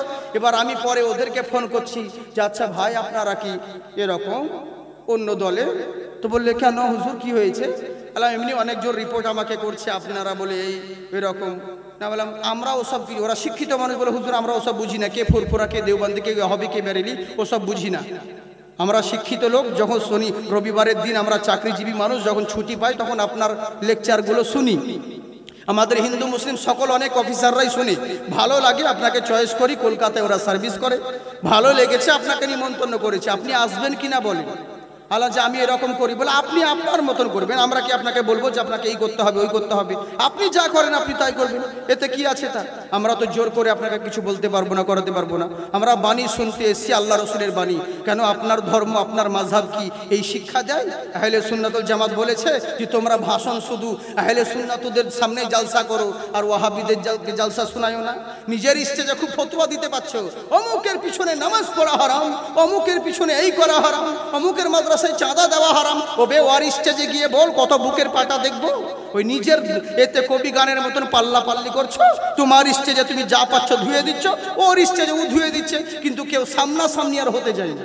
বুঝলেন? এই তো হচ্ছে অবস্থা। আচ্ছা বলুন তো দেখি, এরকম যদি কোনো মানুষ আমাদেরকে ভালোবেসে জালসার জন্য নিমন্ত্রণ করে, সেই জায়গায় যাওয়া ঠিক হবে না বেঠিক হবে বলেন? হ্যাঁ, ঠিক না বেঠিক? ঠিক সবাই বলবে। তাহলে এই হচ্ছে ব্যাপার। কিন্তু অনেকের অনেক রকম অ্যালার্জি হয়, তো ওসব দেখে আমাদের কি লাভ আছে? আমি গ্লাসে দুধ খাচ্ছি, কেউ যদি বলে মদ খাচ্ছে, ওসব আমার দেখার দরকার কি? যতই চেষ্টা কর আর যতই যাই কর, কারণ অন্যান্য বক্তার ক্ষেত্রে হচ্ছে আলাদা আর আমার কারণটা হচ্ছে আলাদা। আমি বক্তব্য লাইনে এসেছি শুধুমাত্র আমার উদ্দেশ্য অন্যরকম, কারণ আমি একজন শায়ের বটে। আমার না এই দিকে না গেলেও হবে, কিন্তু করি কারণ অনেক কিছু কথা মৌলবীরা বলে না, আর সেগুলো আমাকে বলে দিই, তাতে কেউ বলুক আর না বলুক। এরই কারণেই কে কি করলো না করলো আমার দরকার নেই, জালসা করতেই যে হবে এটা কোনো জরুরি নয়। কারণ আমি এমনিতেই তো প্রোগ্রাম, আমি যতটা লাইফে প্রোগ্রাম করি তার থেকে মনে হয় 3 ডাবল প্রোগ্রাম ক্যান্সেল করি। বুঝলেন? কারণ দাওয়াত নিয়ে ক্যান্সেল করি না, নিই না। কত আপনাদের প্রত্যেকটা এলাকায় আশেপাশে প্রোগ্রাম হয়, কিন্তু আমাকে দেখেন কি প্রত্যেকটা জায়গা থেকে আমাকে ফোন করে, কিন্তু হয় না। দেখা গেল এখানে 50টা প্রোগ্রাম এলো, তার মধ্যে হয়তো 2টো নিলাম, অন্য জায়গায় হলো এরকম। এই হচ্ছে ব্যাপার। আমরা সব জায়গায় যাইও না আর নিও না। তো বুঝলে, তো এমনিতেই তো কম প্রোগ্রাম করি, তো তাতে কি যায় আসে? কিন্তু যতদিন বাঁচবো হক কথা বলে যাব। কে ফাটলো আর কে ফুটলো আমার দেখা দরকার নেই। আপনারা দোয়া করবেন আল্লাহ পাক যেন মাসলাকে আহলে সুন্নাতের প্রতি যেন মারতে দমতা কায়েম দায়েম রাখেন, বলেন আল্লাহুম্মা আমিন। যাই হোক, কিন্তু বাবজি হক কথা বললে মানুষকে টক লাগে, কিন্তু বলবো কারে আর শুনবে কে রে? এই তো হচ্ছে আমাদের সমাজের পরিবেশ। ইসলামিক আদর্শ আমাদের মধ্যে থাকতে হবে। নিজেদের মধ্যে মারামারি করে নিজেদের সব বেকার করে দিলেন, এরকম করিয়েন না। নিজেদের মধ্যেই তো মারামারি আমাদের চলছে। ও বলছে আশরাফি ভালো লাগে, আশরাফি বলছে কালিমি ভালো লাগে, কালিমি বলছে রসবি ভালো লাগে। নিজেদের ঝামেলায় তো মিটাই না, তো পরকে কি করে ঝামেলা মিটাবো? আসল জিনিস আমরা ভুলে গেলাম, বড় আফসোস লাগে, দুঃখ লাগে। কিন্তু চিন্তা করে দেখুন তাদের আদর্শ কেমন, তাদের আখলাক কেমন। আহারে বলছে হুজুর আমি আমার ভিতরে নবীর আখলাক আছে, মরতে একদিন হবে আমি মরে যাব। কিন্তু জেনে রাখুন হুজুর, আমাকে যখন বিবাহ করার জন্য আপনি বলছেন বিয়ে করতে পারি, কিন্তু আপনার মেয়েকে দেখাতে হবে। সামনে বাড়বে না ছেড়ে দেবে বলুন? কারা কারা শুনবেন হাত উঠান। মাশাআল্লাহ, জি জি জি, হ্যাঁ সুবহানাল্লাহ, ইনশাআল্লাহ জিন্দাবাদ থাকুন। অনেক কথা বলার আছে, বলছি আপনাদের শুনুন। এবার করলোটা কি? যখন আমরা মুসলমান হয়েছি, উনি বলছে হুজুর আমার ভিতরে নবীর আখলাক আছে, আমি মরে যাব। কিন্তু বিয়ে যখন করতে আপনি বলেছেন বিয়ে করব, কিন্তু বিয়ের আগে আপনার মেয়েকে একবার দেখান। বলে বাবা কি দেখবে তুমি, কি দেখবে তুমি? আমার মেয়ের যে সমস্ত গুণ আমি তোমাকে বলে দিচ্ছি। আমার মেয়ে কেমন? বলে বলুন। বলে আমার মেয়েকে দেখার কিছু নেই, ও তো কালো, ও তো খোড়া, ও তো বোবা, ও তো চোখে অন্ধ, আর কি দেখবে বলো? ইনি চিন্তায় পড়ে গেলেন। বাবা তো নিজের মেয়ের গুণগুলো বলছে, এরকম মেয়েকে বিয়ে করা যায় না, পালিয়ে যাওয়া যায়। আপনি আমি হলে লুঙ্গি তুলে উড়ান দিতাম ভাই, হ্যাঁ তাই তো? কিন্তু কেমন চিন্তা করুন, নেকির যখন কাজ আসে মুসলমান আমরা দৌড়ে পালিয়ে যাই, কাজের দিকে আসি না। আমরা যে মুসলমান হয়েছি সব থেকে আমরা ভাবছি 5 ওয়াক্ত নামাজ পড়ে নিলাম মানে আল্লাহর জান্নাত পেয়ে গেলাম, আল্লাহ রাজি হয়ে গেল। কিন্তু না, আগে তুমি মুসলমান হয়েছো, কিন্তু জেনে রাখো নামাজ পড়লে হবে না, নিজের ঈমানটা ঠিক রাখো। মানুষ হয়ে মানুষকে ভালোবাসো। তুমি যেই নবীর উম্মত সেই নবীর আখলাক তোমার মধ্যে থাকতে হবে। নবী কি শিক্ষা দিয়েছেন? নবী শিক্ষা দিয়েছে মানুষ হয়ে মানুষকে ভালোবাসো। কিন্তু আফসোস হলো একটাই, আমাদের সমাজে এখন মানবতাই উঠে গেল। মানুষের মানুষে ভালোবাসে না, মানবতাটাই উঠে গেল। মানুষ মানুষকে যে ভালোবাসতে হয় এগুলোই করে না। যখন আমাদের রক্তদানের সময় হয়, এই যে মানুষকে ভালোবাসা মানে কি? কাউকে কোনো কিছু, কাউরি একটা টাকা দিলেন, উপকার করলেন, এটাও একটা সমাজ সেবা। আপনি একটা কেউ অসুখ হয়ে পড়ে আছে, তাকে চিকিৎসার জন্যে কিছু অর্থ দিলেন, এটাও একটা সেবা। কেউ ক্ষুধার্ত আছে, তাকে অন্ন দান করলেন, এটাও একটা ইবাদত। জেনে রাখুন, কাউকে কেউ কোনো প্রাণী, এখন যার রক্তের সংকট দেখা দিয়েছে, আপনি যে রক্ত কাউকে যদি নিজের শরীর থেকে 1 বিন্দু দান করেন, এটা জেনে রাখবেন শরীরের রক্ত যদি কাউকে, এদিকে রক্ত শিবির হয় কি না হয় না? হয়। রক্তদান আপনারা কারা কারা দিয়েছেন হাত উঠান তো? মানে সবাই নয়। আরে রক্ত দিলে কি কাজ হয় জানেন? কত নেকি হয় একটা জেনে রাখেন। রক্ত যদি কোনো বান্দাকে আপনি দেন, 1000 রাকাতে ইবাদতের চাইতে আল্লাহ বেশি নেকি দান করে। রক্ত দেওয়া এত নেকির কাজ, কারণ শরীরের মধ্যে, মানুষের শরীরে 5 থেকে 6 লিটার রক্ত থাকে, ব্লাড থাকে, কিন্তু ওটা 4 মাস 5 মাস পর থেকে ওই যে রক্তের বেশির কারণে সেলসগুলো নষ্ট হয়ে যায়, পড়ে যায়। কিন্তু ওই রক্তটা যদি আপনি অন্য কোনো মানুষকে দিতেন, ওই মানুষটা বেঁচে যেত। আপনি রক্ত দিলে আপনি কখনো অসুস্থ হবেন না। আপনি যদি কোনো বান্দা বান্দিকে রক্ত দান করেন, এর চাইতে পুণ্যের কাজ আর অন্য কিছু হতে পারে না। একটা জেনে রাখুন, আপনি কোনো মানুষের এখন যা রক্তের সংকট দেখা দিয়েছে, এত অ্যাক্সিডেন্ট করছে, করমণ্ডল এক্সপ্রেসে কত মানুষ আহত হলো, কত ব্লাডের প্রয়োজন ছিল, কত মানুষের এ পজিটিভ, কাউরি বি পজিটিভ, কাউরি ও পজিটিভ, নানান জনের নানান রকম গ্রুপের রক্তের প্রয়োজন পড়ে, কিন্তু আমরা রক্ত দিতে চাই না। রক্তের সংকট দেখা দিয়েছে। আমার নবী বলেন, শোনো, এটা হচ্ছে যারা নিজের রক্ত দিয়ে অপরেরকে উপকার করে, অপরকে বাঁচায়। জেনে রাখো, মহান আল্লাহ সেই বান্দাকে মহাসিন বলে। আল্লাহ তাকে বেশি ভালোবাসেন যারা নিজের রক্ত অপরকে দান করে, তার সংগ্রহ করে। জেনে রাখো, মহান আল্লাহ রাব্বুল আলামিন তোমাকে নিজের খাস জায়গায় গ্রহণ করবে। সুবহানাল্লাহ বলেন। শরীরের মধ্যে অনেক গুণ আছে। ব্লাড যে আমরা দিই, আমরা ব্লাড দিলে পরে কি হয় জানেন? প্রথম নাম্বার জিনিস হচ্ছে কি, আমরা যদি কাউকে ব্লাড দিই, তার মধ্যে আমাদের শরীরে যে রক্তটা 5-6 লিটার রক্ত থাকে, ওইটা আমাদের 250 কিংবা 500 পরিমাণ রক্ত ব্লাড নেই, কিন্তু ওতে আবার ওই রক্তের কমতিটা দ্রুত, মানে তাড়াতাড়ি গতিবেগে আবার রক্তটা সম্পূর্ণ হয়ে যায়, খালি থাকে না। নানান রকম অসুখ থেকে আপনি বেঁচে থাকবেন। বিভিন্ন ক্যান্সার বলুন, জ্বর বলুন, সর্দি বলুন, যে কোনো যে সমস্ত আমাদের ইনফেকশন আছে, সেই জিনিসগুলো থেকে অনেকটা আপনার মানে রক্ষা করে।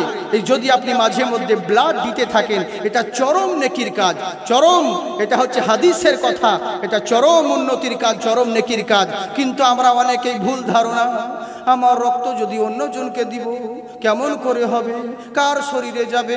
কিন্তু জেনে রাখো, হঠাৎ যদি তোমার রক্তের প্রয়োজন পড়ে যায়, তখন তুমি কি করবে? তুমি কি করবে বলো? আমার নবী শিক্ষা দিয়েছে, আমার ইসলাম ধর্ম, তোমার দুয়ারে যদি ক্ষুধার্ত ব্যক্তি আসে, তাকে অন্ন দান করো। কেউ যদি অভাবে পড়ে, তুমি তাকে সাহায্য করো। কাউরির বাড়ির যদি চাল ফুটো হয়ে যায়, তুমি ত্রিপলের ব্যবস্থা করো। কেউ যদি অসুখে রোগের জন্য আসে তাকে চিকিৎসা প্রদান করো, জিজ্ঞেস করবে না কোন জাতের কোন ধর্মের। তুমি যদি একটা মানুষের উপকার করো, মহান আল্লাহ তোমার উপকার করবে। এটাই হলো আমার ধর্ম, ইসলাম শিক্ষা দিয়েছেন। এটাই হলো মানবতা।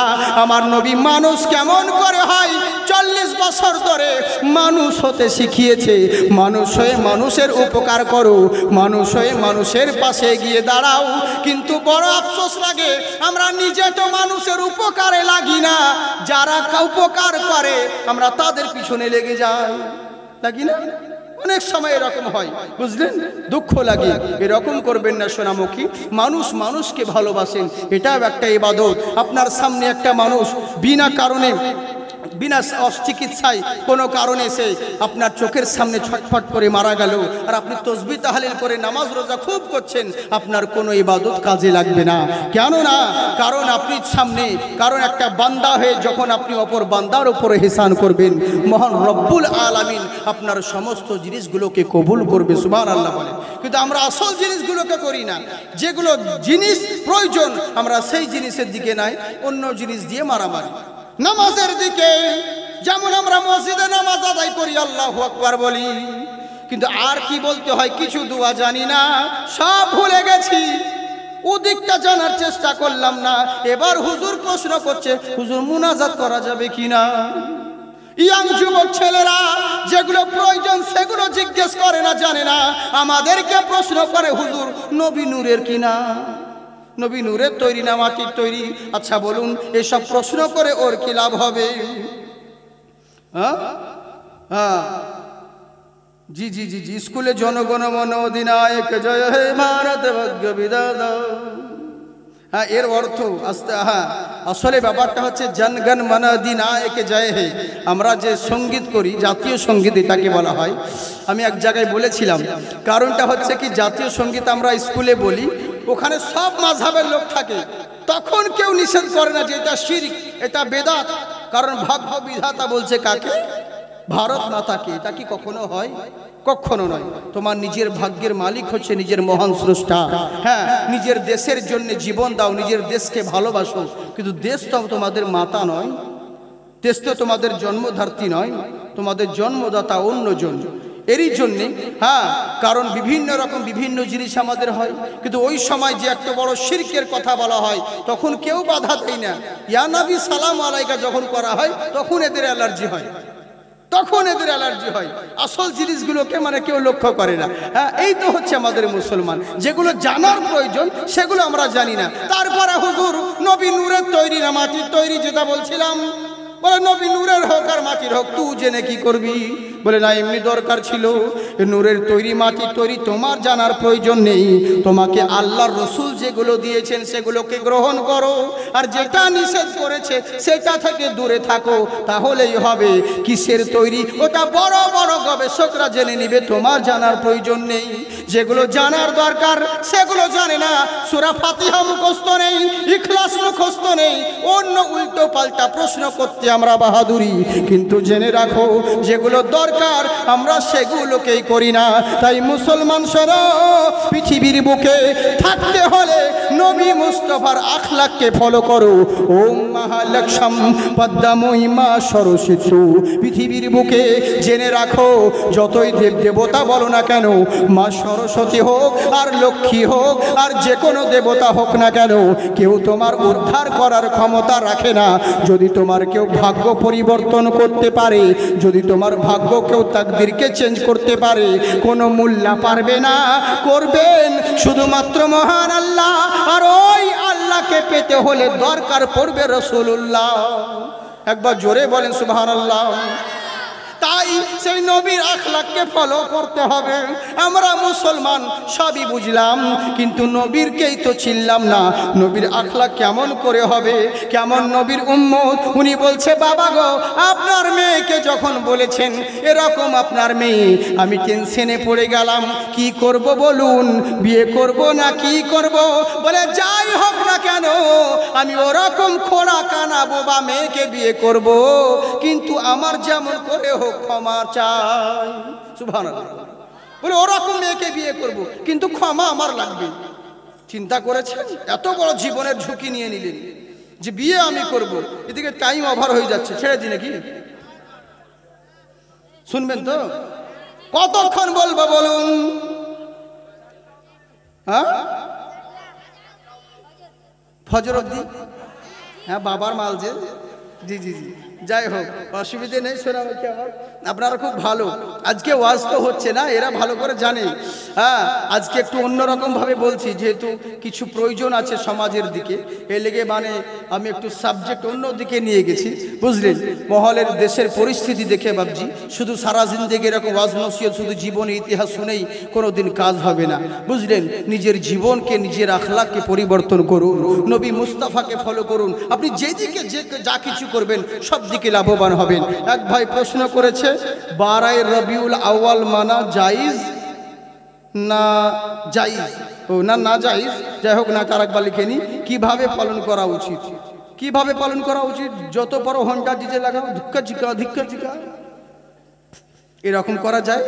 তোমরা যে করছো, 12 রবিউল আউয়াল মানা জায়েজ কিনা আমি কেন বলবো? আপনারাই বিচার করুন জায়েজ কিনা। আমি তো প্রথমেই ওই বিষয় তো বললাম যে আল্লাহর সব থেকে বড় নিয়ামত। আচ্ছা বলুন, ছেলে হলে খুশি মানান কিনা? মানান কিনা? মানান। ছেলে একটা নিয়ামত। আচ্ছা, ছেলের চাইতে, বাবার চাইতে, মায়ের চাইতে সব থেকে দাম কার বেশি? নবীর। নবী সব থেকে বড় নিয়ামত, সমস্ত নিয়ামতের চাইতে দামি নিয়ামত। তো এত বড় দামি নিয়ামত পাওয়াতে আপনারা কি করবেন? খুশি হয়েছেন না দুঃখ হয়েছে? খুশি। তাহলে খুশি মানাতে হবে। এবার অনেকজন বলছে, নবী যখন দুনিয়াতে আগমন হয়েছিলেন তখন কি কোনো কেউ কি জুলুস করেছিল? আবে কানা, তোর হুঁশ না যে নবী যখন পৃথিবীর বুকে আগমন হয় তখন কে মুসলমান ছিল বে যে জুলুস করবে? জানতো যে ইনি নবী? গাধা কোথাকার! প্রশ্ন করার টাইমে এইটুকু হুঁশ নাই তোর? কেউ করবে? নবী যখন এসেছেন কে জুলুস করেছিল? তোর বাপ করেছিল বে, ওখানে ছিল। এই করা জিল কি যাবি না, এটা করা যাবে কি যাবে না, এই প্রত্যেক জিনিসের দলিল। বলে কেন? কিছু বর্ষাতি ব্যাং আছে, এরা বর্ষার সময় বেরোই, আমরা মহরম করব, আমরা গৌস পাকের জালসা করব, আমরা রবিউল আউয়াল করব, আমরা জুলুস করব, আমরা বিরিয়ানি করব, প্যান্ডেল করব, খরচা করব, আমরা পয়সা দিব, কালেকশন করব, আমাদের কিচ্ছু যায় আসে না, এদের অ্যালার্জি হয়। মহরমের টাইমে বয়কট গ্যাংগুলো উঠবে, উঠে উঠবে, এটা করা যাবে না, এটা করা শিরক, এটা করা বেদাত। আবার যখন রবিউল আউয়াল এলো, এটা কোথায় আছে, এটা কি কেউ করেছে, ওটা গেল গেল। এবার যখন ফাতিয়া আজদাহাম এলো, গৌস পাকের ফাতিয়া কেন করব, কে করেছে, এটা যাবে।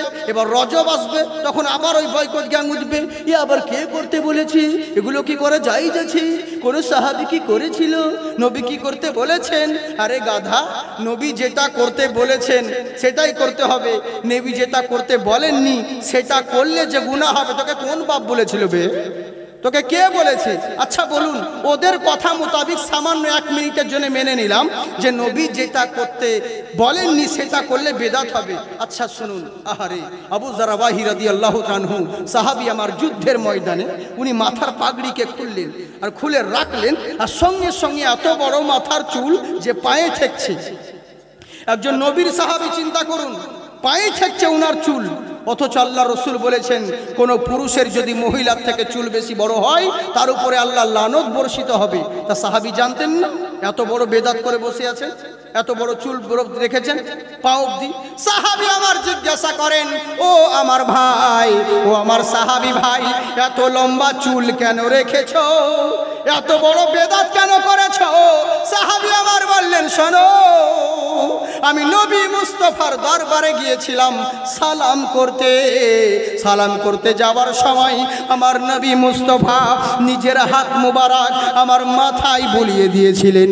আমি সেদিন থেকে ইরাদা করে নিয়েছিলাম, যেই চুলে নবীর পবিত্র হাত লেগেছে ওই চুল কোনোদিন গাটারে ফেলতে পারবো না, নবীর বিয়াদবি হয়ে যাবে। এরই কারণেই আমি আজ অবধি আমার চুলে কখনো কাঁচি পর্যন্ত লাগাই না। নবী কি বলেছিলেন? এই সাহাবী তোমার মাথায় আমি হাত দিলাম, খবরদার চুল কাটবে না বলেনি, কিন্তু মোহাব্বত ভালোবাসার জন্য কোনো দলিল হয় না, কোনো দলিলের প্রয়োজন হয় না। রাত 2টোর সময় যখন জালসা করে বাড়ি ঢুকছো, তখন বউ যখন বলে মাওলানা এসো একবার কাছে, বহু দেরি করে দিলে, তখন কি দেখো যে দাঁড়াবি আগে হাদিস দেখি রাত 2টোর সময় তোমার কাছে যাওয়া যাবে কিনা? তখন তো দেখো না, ডাইরেক্ট ঝাঁপিয়ে পড়ো। আর নবীর মিলাদের সময়, রবিউল আউয়ালের সময়, তখন দলিল খুঁজো এটা করা যাবে কিনা, ওটা আছে কিনা। তার মানে বোঝা গেল তোমার মডেল একটা হতে পারে, তোমার ভিতরে মাল অন্য রকম রয়েছে, ওপরে চিকুন চাকুন, ভিতরে খড়ের বাঁধন। বুঝলেন? এই তো হচ্ছে ব্যাপার। চিন্তা করুন মুসলমান, শোনো, পৃথিবীর বুকে থাকতে হলে যাকে জন্য সমস্ত কিছু পেলে, যেই নবীর জন্য তোমার আল্লাহর সান্নিধ্য পেলে, সেই নবীর চর্চা করো। কেমন নবী জেনে রাখো, ওই নবীর যদি চর্চা করতে পারো সব জায়গায় লাভবান হবে।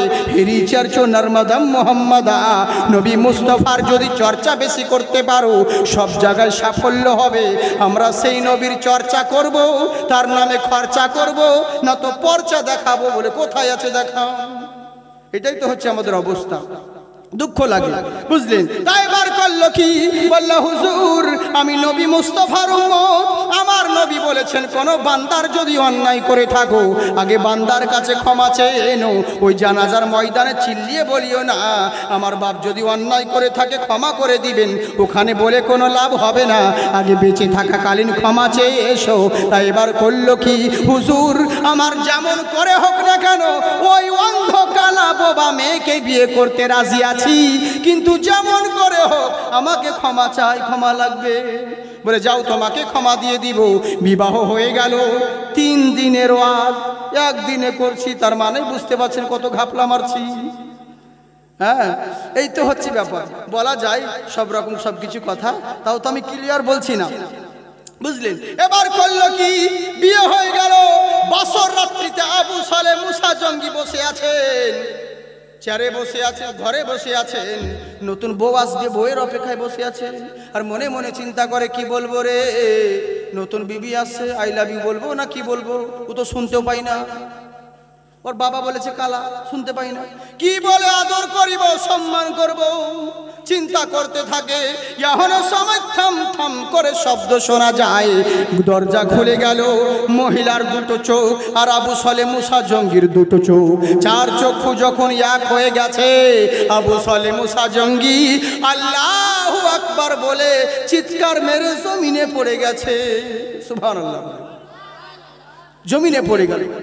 উম্মুল খায়ের মা ফাতিমা তিনার মাথা থেকে উঠালেন, উঠিয়ে নিজের উরু মুবারাকে রেখে চোখে পানি ছিটালেন। জল ছিটানোর পরে বলছে, যখন চোখ খুলেছেন, বলছে কে মা তুমি? বলে স্বামী চিন্তা করেন না, আমি অন্য কেউ নই, আমি হলাম আপনার বিয়ে করা হালাল স্ত্রী। বলে তাই নাকি? বলে হ্যাঁ, তোর বাপ যে বলেছিল তুই কানা, কিন্তু তোর এত সুন্দর পটল চেহারা চোখ আমি তো বুঝতে পারি না। তোর বাপ বলেছিল তুই বোবা, কিন্তু ভালোই তো কথা বলছিস। তোর বাপ বলেছিল কালা, কিন্তু এত সুন্দর চেহারা, হরিণীর মতন ভুরু, কি ব্যাপার রে? বললে স্বামী গো, আমার আব্বা যেটা বলেছে ঠিক বলেছে, আমার এই চোখ দিয়ে কখনো বেগানা পুরুষকে দেখে নাই, এরই জন্য আমার আব্বা বলতো, মা আদর করে বলতো, ওরে আমার তুই অন্ধ মা, আমার এই মুখ দিয়ে কখনো ফাহেসা কথা বের হয় নাই, এর জন্য আদর করে আমার আব্বা বলতো, মারে তুই বোবা। আমার এই পা কখনো গিদের বাড়ি যাই নাই, কখনো নাচ দেখতে যাই নাই, ডান্স দেখতে যাই নাই, এর জন্য আমার আব্বা আদর করে বলতো, আমার খোড়া মা তুমি ঠিকই শুনেছ, আমার আব্বা তোমাকে ঠিকই বলেছে। আবু সালে মুসা জঙ্গি বলছে, যাকে আমি তো ঘাবড়িয়ে গেছিলাম। বলে কেন তুমি চিৎকার মেরে পড়লে কেন? বলে পড়লাম এর জন্যে, এত তুই একটা ফলের কারণে এত বছর গোলামি করতে হলো, আবার আমি অন্য মেয়ের দিকে কোন চোখ ফিরিয়ে নিলাম, না জানি হয়তো অন্য কোনো মেয়ে হতে পারে, আমার মনে হয় অন্যায় হয়ে গেল, এর জন্য অজ্ঞান হয়ে গেছিলাম। এবার করলো কি? বলে যাই হোক আল্লাহর শুকরিয়া আদায় করো, আমার নবী বলেছেন মিলন রাত্রিতে বাড়িতে বিবাহ হওয়ার পরে বাসর রাত্রি করার আগে স্বামী স্ত্রী দুইজন মিলে শুকরানার নামাজ যদি আদায় করো, ওই নামাজের পরে যেই দোয়া করবে আল্লাহ সেই দোয়া কবুল করবে।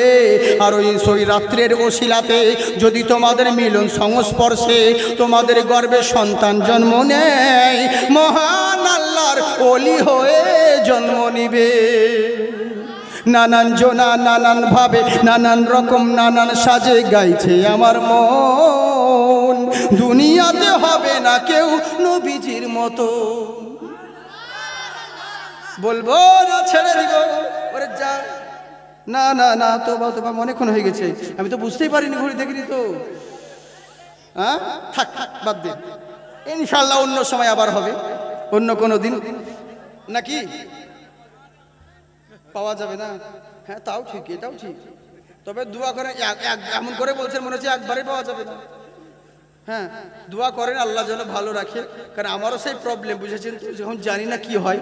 হ্যাঁ তো ইনশাল্লাহ আল্লাহ যতদিন হায়াত রেখেছে ততদিন বাঁচবো, আর মরে গেলে মরতে তো একদিন হবে, কিন্তু আল্লাহর কাছে এটুকু দোয়া করি যখনই মরণ হোক না কেন, কিন্তু আল্লাহ যেন ঈমান নিয়ে মৃত্যুবরণ করার তৌফিক দান করেন, বলুন আল্লাহুম্মা আমিন। তাহলে বলি নাকি আর 5 মিনিট বলে দিই? হ্যাঁ না, আপনাদের ধৈর্য আছে তো? বিরক্ত লাগে না আপনাদেরকে?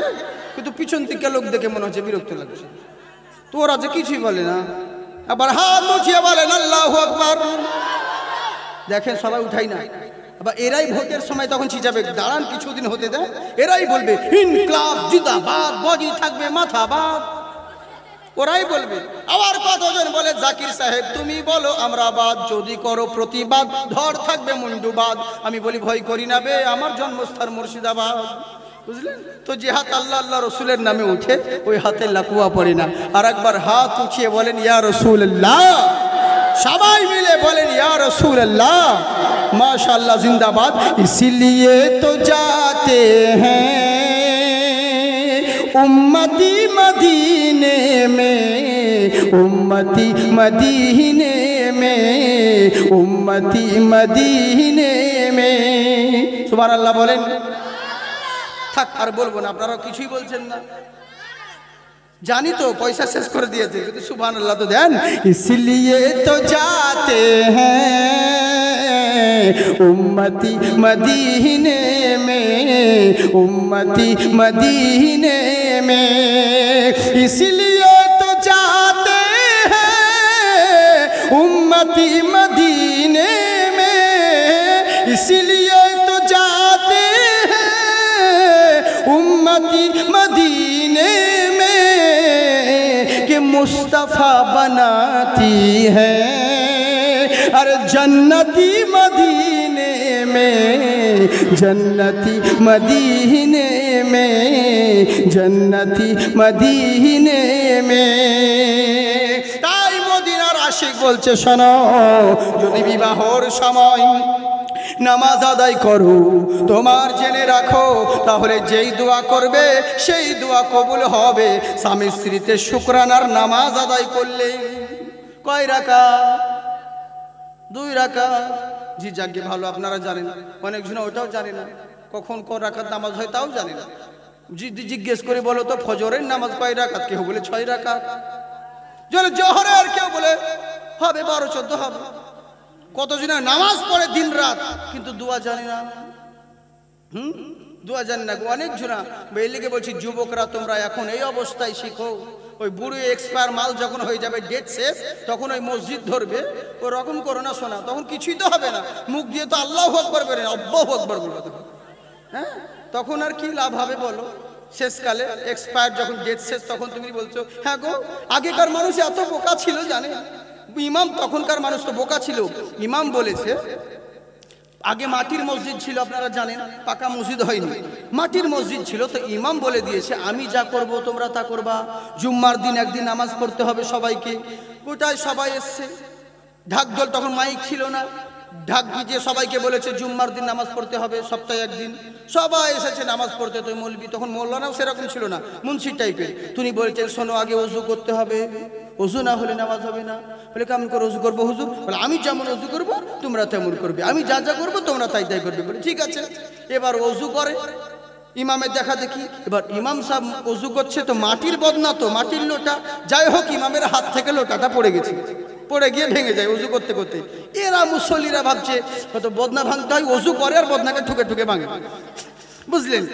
এবার এ তো যা হলো হলো, ইমাম তো দেখছে স্যার আমার বদনায় গেল, যাক চলো নামাজ পড়তে হবে। মাটির মসজিদে তো জায়গা হবে না, ফিল্ডে ফাঁকা জায়গায় নামাজ পড়তে হবে জুম্মার। বলে কি করতে হবে হুজুর? বলে আমি ইমাম যা করবে তোমরাও তাই করবে, ইমাম যা বলবে তোমরা তাই বলবে। বলে ঠিক আছে। ইমাম সাহেব আগেই নামাজ পড়াচ্ছে, যাই হোক শেষ মাঠে নামাজ পড়ছে তো ফাঁকা ফিল্ডে, সেজদা দিতে গিয়ে যাই হোক আর নাকের দুবড়ির ঘাস ঢুকে গেছে।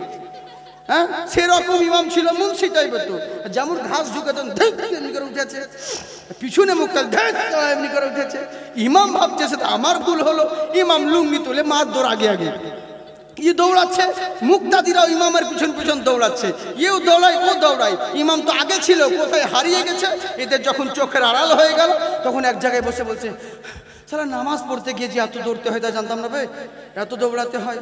তার মানে এত বোকা মানুষ ছিল, কিন্তু এখনো ওরকম বোকা আছে, দিনের পর দিন নামাজ পড়ে গো, কিন্তু নামাজের দুয়াই জানে না।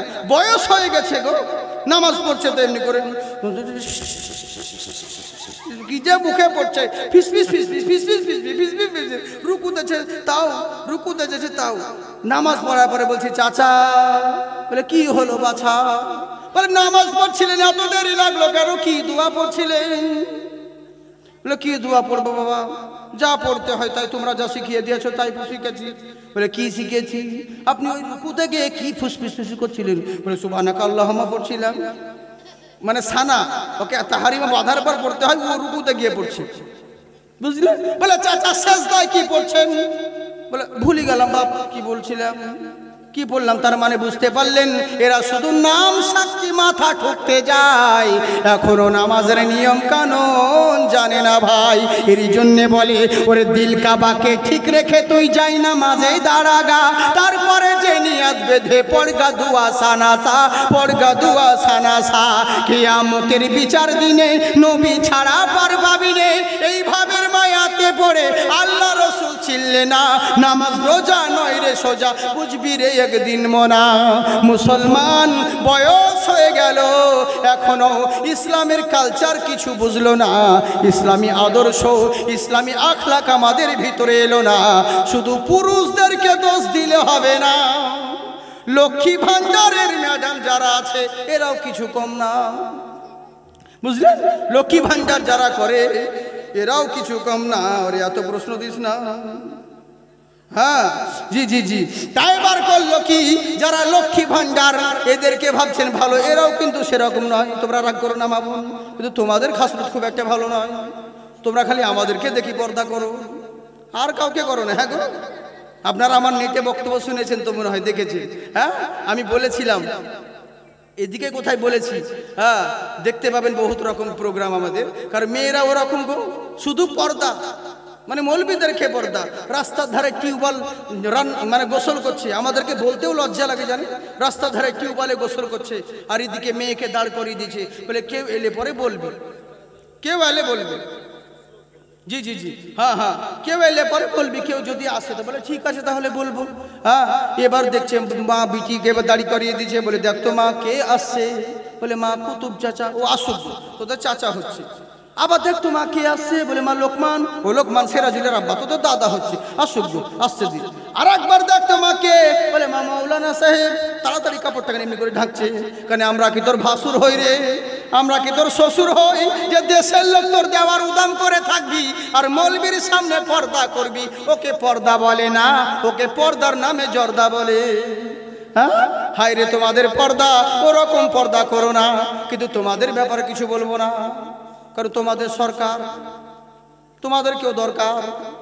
হায় রে তোমাদের সরকার, পঞ্চায়েতে ওরা, মহিলা সমিতিতে ওরা, রাজ্যতে ওরা, আমাদের পশ্চিমবঙ্গের মুখ্যমন্ত্রী তা ওরা মেয়ে ছেলে।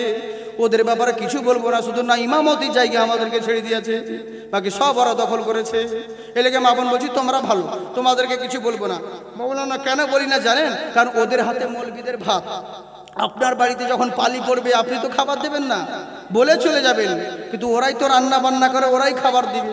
যদি ভাতের তলে বীজ ভরে দেয়, মৌলবিকার মিলাদ করতে হবে না, ওর জানাজা পড়তে হবে ভাই। এরই লেগে বলছি মা বোন তোমরা ভালো, আমাদের দিকের মিয়া তোমরা লয়, বুঝলেন? এই হচ্ছে ব্যাপার। তবে একটা অনুরোধ করবো সোনামুখী, তোমরা যত করো লুটো মামতাকি, কিন্তু কিছু টাকা দান করো, বুঝলে তো? ওই সব টাকা একাই খেও না সোনা, পাপ লাগবে, ওরকম করো না গো। একাই সব কিছু খেও না, কিছু টাকা দান করো, আল্লাহ তোমাদের আরো বরকত দিবে। দোয়া করবো, ভুল করে অন্যজনের অ্যাকাউন্টে টাকা তোমাদের অ্যাকাউন্টে ঢুকে যাবে। আর যদি না দান করো, এমন দোয়া করবো ফিঙ্গার মিলবে না, ওই আপডেটও হবে না তোমার বই, তখন বুঝে নিও ঠেলা। হ্যাঁ, এরকম করো না সোনামুখী, কিছু টাকা দান করবে, আল্লাহ তোমাদের নেক দানকে কবুল করবে, বুঝলেন? কিন্তু আমরাও তো মা, আমাদেরও তো মা, আমাদেরও তো পুরুষ, কিন্তু তারা কেমন পুরুষ আর স্ত্রী চিন্তা করুন। বিবাহ হয়ে গেল, এবার স্বামী বলছে স্ত্রীকে, বিবি রে বাসর রাত্রি কোথায় করবে বলো? চুপ কর। হ্যাঁ, বাসর রাত্রি কোথায় করবে বলো? আমার তোমার বাবার ঘরে না আমার কুঁড়ে ঘরে? বলছে স্বামী গো, আপনার সঙ্গে আমার বিবাহ হয়েছে, আমার বাবার কুঁড়ে মিলাদ ঘরে মহল্লার দরকার নেই, আমি আপনার কুঁড়ে ঘরে যাব। স্বামীর হাত ধরে ওই রাত্রেবেলায় চলে গেল শ্বশুর ঘরেতে। আমি বলতে চাই মা বোনদেরকে, নিজের বাবার তিনতলা মহলের গরম দেখায়ও না, তোমার জন্য তোমার স্বামীর কুঁড়ে ঘর হলো জান্নাতের ঠিকানা। চললো স্বামীর সঙ্গে। এবার স্বামীর সঙ্গে গিয়ে যখন আবু সালে মুসা জঙ্গির ঘরে প্রবেশ করলো, ঘরে ঢোকা মাত্র দেখছে এক কর্নারে একটা কটোরার মধ্যে আধখানা রুটি পড়ে আছে। বিবি জিজ্ঞাসা করে স্বামী ওটা কি? ওটা কটোরাতে কি? বলে ওটা রুটি। বলে আধখানা কেন? বলে আধখানা রুটি খেয়েছি ইফতার করে, আধখানা রেখে দিয়েছি সেহরি করব বলে। আর সেহরি করব বলে তখন বিবি কান্না করতে লেগেছে। বলে কান্না করছো কেন? পোলওয়া বিরিয়ানি নেই বলে? বলে না। বলে কিসের জন্য কান্না করছো? বলে স্বামী, আমি আমার আব্বাকে বলেছিলাম আব্বা তুমি আমাকে তুমি কার হাতে তুলে দিচ্ছ? আমার আব্বা বলেছিল মারে তোকে এমন ছেলের হাতে তুলে দিলাম, সে বেটা পরেশগার আছে, সে মুত্তাকিন বান্দা, আল্লাহর ওলি বান্দা, ইমানদার বান্দা। এখন বাসর রাত্রিতে এসে দেখছি আমার স্বামীর ঈমান কমজোর, অত বড় পরেশগার না। চিন্তা করে দেখুন। বলছি বিবি এত বড় ইলজাম তুমি আমাকে লাগাচ্ছ বাসর রাত্রিতে? বলে কেন লাগাবো না? আচ্ছা বলো তো দেখি স্বামী, আকাশের পাখিরা সকাল বেলায় উড়ে চলে যায়, উদার পূর্ণ হয়ে সন্ধে বেলায় বাসায় ফেরত আসে, আগামীকাল কি খাবো পাখিরা কোনোদিন ভাবে না। তুমি আশরাফুল মখলুকাত আজকের খেয়েছো, সেহরি করার জন্যে আধখানা রুটি সঞ্চয় করে রেখেছো। পাখির আল্লাহর উপর ভরসা আছে, তোমার আল্লাহর উপর ভরসা নাই। এরই লেগে বলছি স্বামী তোমার ঈমান কমজোর আছে। সুবহানাল্লাহ বলে চিন্তা করেছেন আমাদের? হ্যাঁ, আর কত প্রশ্নের উত্তর দিব রে বাবা। ইউটিউব চলছে, অনেক কিছু বলতাম, কিন্তু ইন্টারনেট চলছে তো সব কিছু কথা সব রকম বলা যায় না। আমরা হিন্দুস্তানে বাস করি। হ্যাঁ, এমন কিছু কথা বলো না যাতে দেশে বিভ্রান্তি সৃষ্টি হয়, এমন কোনো কিছু বাক্য কথা বলো না যাতে মানুষ ওটাকে নিয়ে খারাপ মোমেন্ট করে, নইলে 1000 টাকার খানা নুন বেগরেই কানা, সব কিছু বেকার হয়ে যাবে। অতএব ব্যাপারটা হচ্ছে এটাই। আগেকার মানুষ কি হতো, মানুষ বলতো সেটা আলাদা বিষয়, কিন্তু এখন ইন্টারনেটের যুগ, বুঝলেন? একটা জিনিসকে নিয়ে বিভিন্ন জনা বিভিন্ন রকম অনেক হতে, দেশের অনেক শত্রু, দেশের দুরবস্থা, এখন পরিস্থিতি খুব খারাপ চলছে, সব কিছু সব রকম বলা যায় না, বুঝেছেন? তবে দেশের নিয়ে সবাইকে নিয়ে চলতে হবে। নিজেদের মধ্যে মারামারি করতে করতে করতে শেষ বেলায় দেখবেন মাটির তলে মানে পায়ের তলে যে মাটিটা আছে ওটাও সরে যাবে, বুঝলেন? এই তো হচ্ছে ব্যাপার। সবার সঙ্গে মিলেমিশে এখন থাকতে হবে। নিজের নিজের ঈমান আকীদাকে মজবুত করুন, মজবুত রাখুন।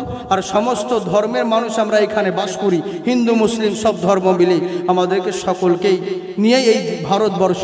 অতএব এই সংস্কৃতি এটা হচ্ছে আমাদের। আল্লাহ যেন আমাদের সকল দেশবাসীকে এইভাবে জীবনযাপন করার তৌফিক দান করেন, বলুন আল্লাহুম্মা আমিন। তো কথা হচ্ছে কি, আমি যেটা আপনাদেরকে বলতে চাচ্ছিলাম মন দিয়ে শুনুন। বলছে স্বামী তুমি অত বড় ইমানদার হতে পারো নাই। বলে তাই না কি? বললে হ্যাঁ। বলে এরকম কথা কেন বলছো? বলে ওটা কি? বলে পানির ঘড়া। বলে কেন? বলে ওটা দিয়ে পানি পান করি, অজু করি, অজু টুটে গেলে আবার অজু করি। তখন বিবি বলছে, স্বামী ইমামে আযম আবু হানিফা রাদিয়াল্লাহু তাআলা আনহু উনি এই সার অজুতে ফজরের নামাজ আদায় করেছিলেন 40 বছর ধরে।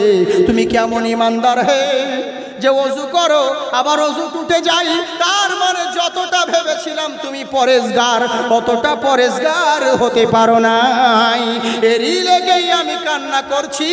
তখন আবু সালে বলে, বিবি রে, আজ থেকে মিলন রাত্রিতে তুমি আমাকে ইমানের বাধা দিলে। আজ থেকে তোমার বিছানা আলাদা, আমার বিছানা হলো আলাদা। আজ থেকে তুমি একদিকে, আমি অপর দিকে, দুইজন স্বামী স্ত্রীতে একই ঘরে কাটাই বন্ধুরে। কোনোদিন কারোর দিকে চাই না। একদিন দুই দিন করতে করতে উম্মুল খায়ের মা ফাতিমার বয়স 17 থেকে 65 হয়ে গেল। সুবহানাল্লাহ বলে। ওই যে বাসর রাত্রিতে স্বামী স্ত্রীতে টকঝকা থেকে 17 থেকে 65 বছর হয়ে গেল। থাক, শেষ করে দিই। বলবো? ওহো, মানে এটা শেষ করতে বলছে। আচ্ছা বেশ ভাই, শেষ করছি। হ্যাঁ, আমরা মুসলমান আর আমরা আলী কা দিওয়ানা।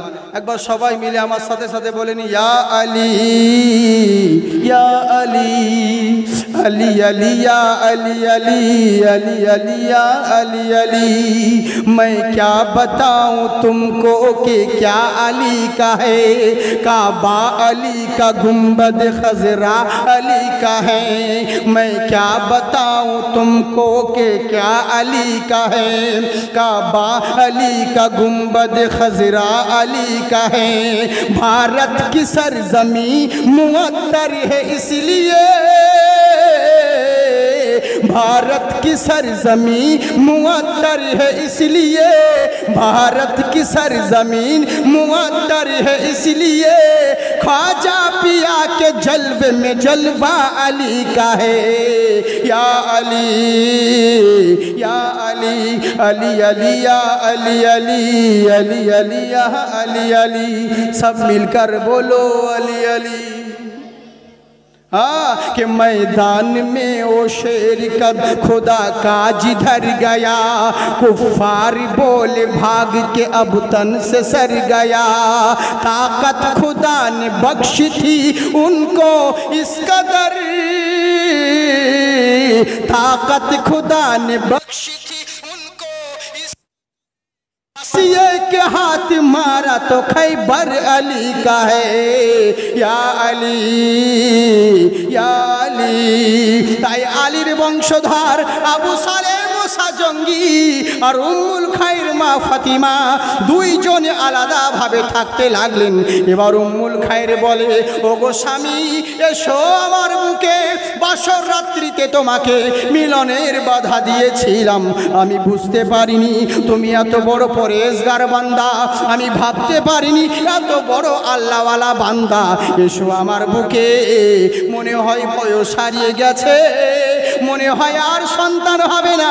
আবু সালেহ বলে, বিবি রে, 120 বছর বয়সে নবী ইব্রাহিম আলাইহিস সালামকে মহান আল্লাহ 2টা সন্তান দান করেছিলেন।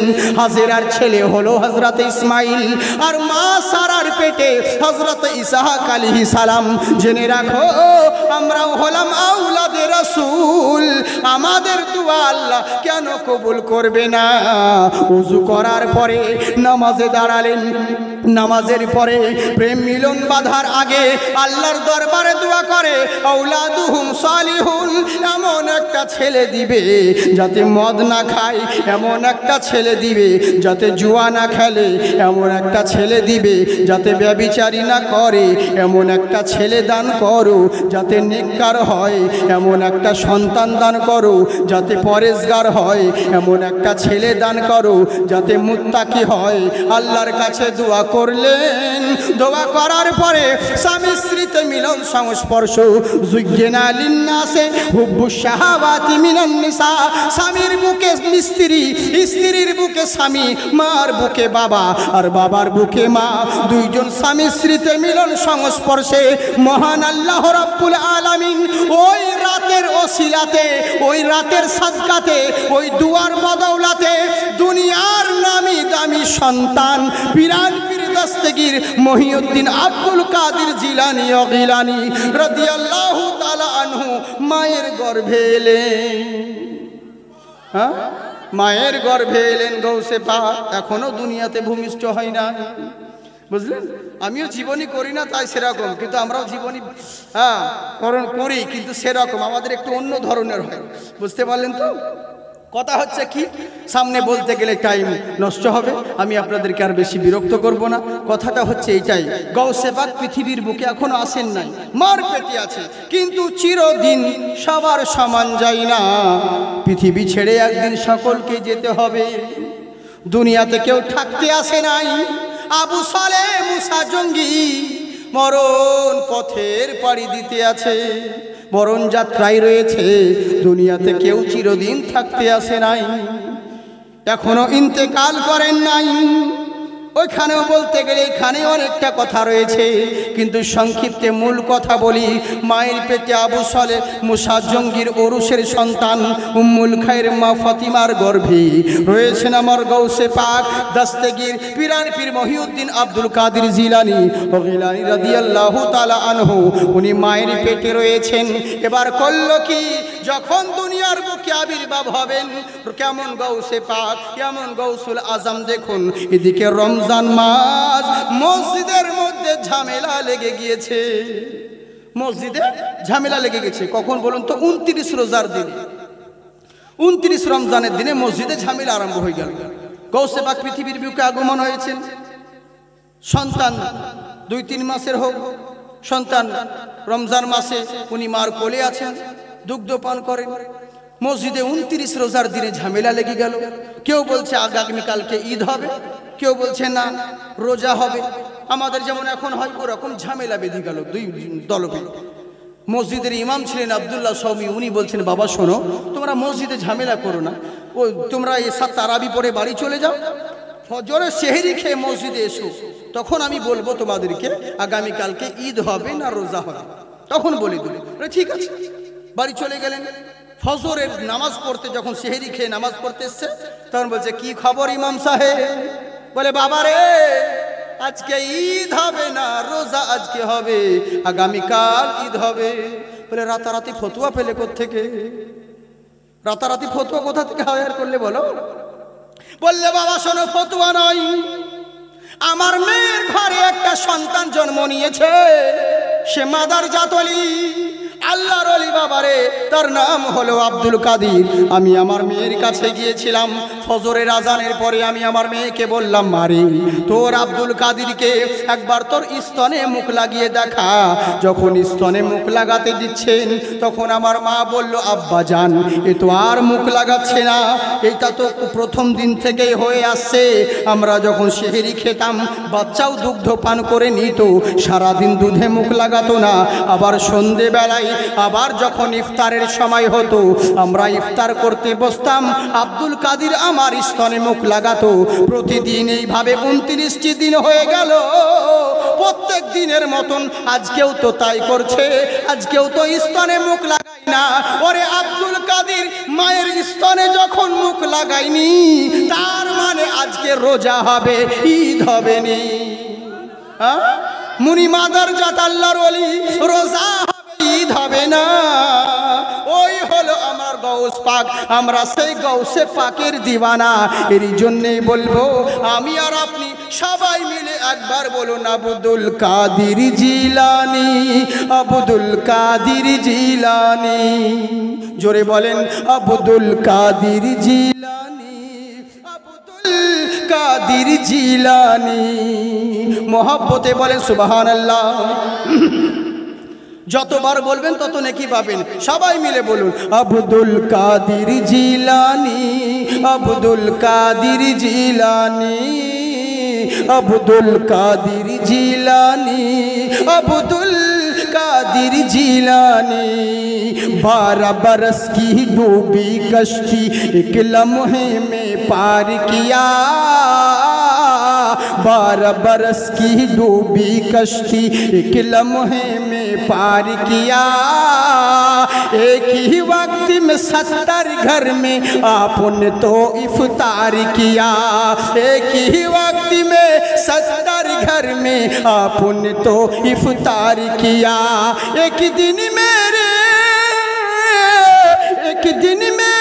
घर भी आकर कर ले मेहमानी।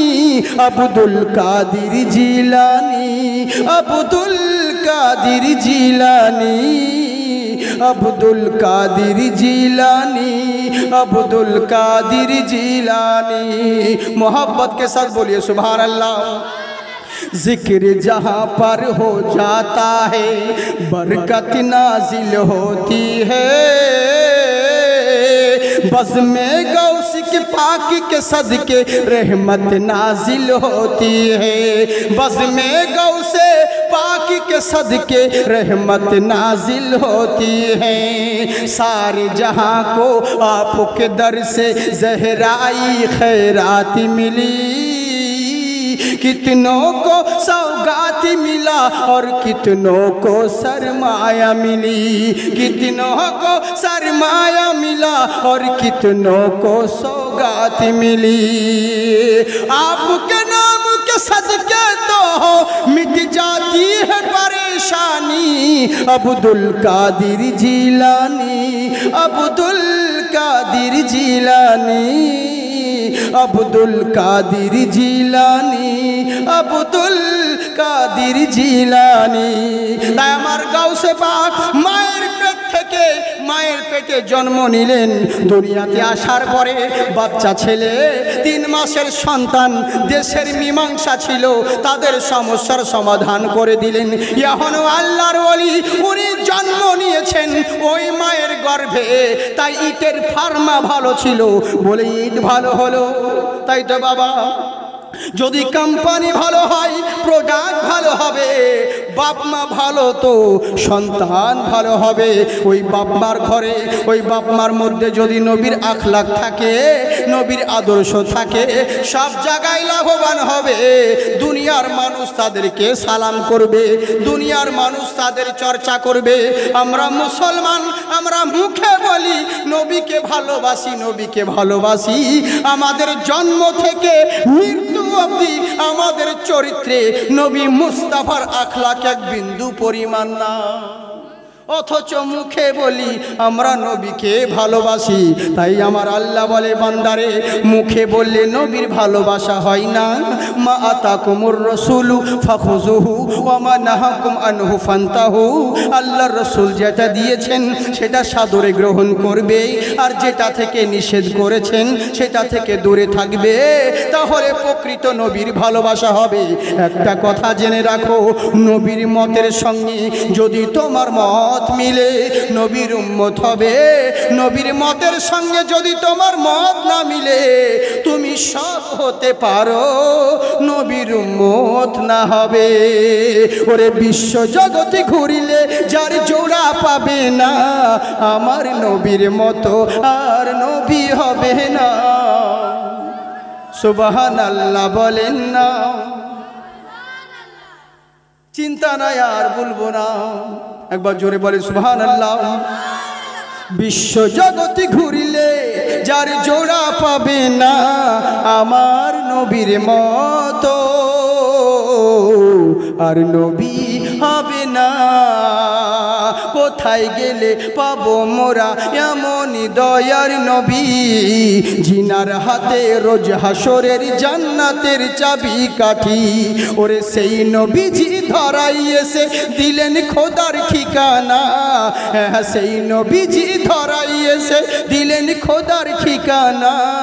আমার নবীর মতো আর নবী হবে না, আমার নবীর মতো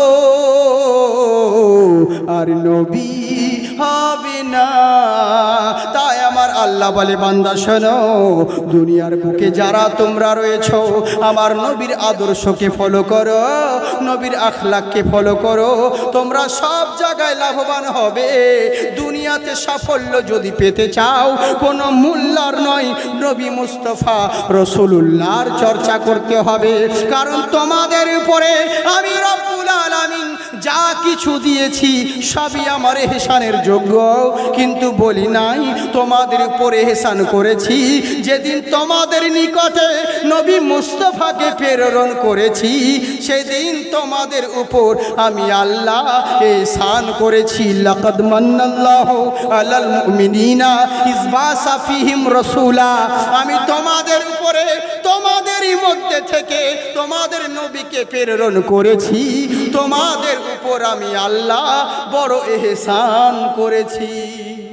সুবহানাল্লাহ বলেন। যাই হোক বাপজি সোনামুখী, আমার হায়াত বাকি তো মুলাকাত বাকি।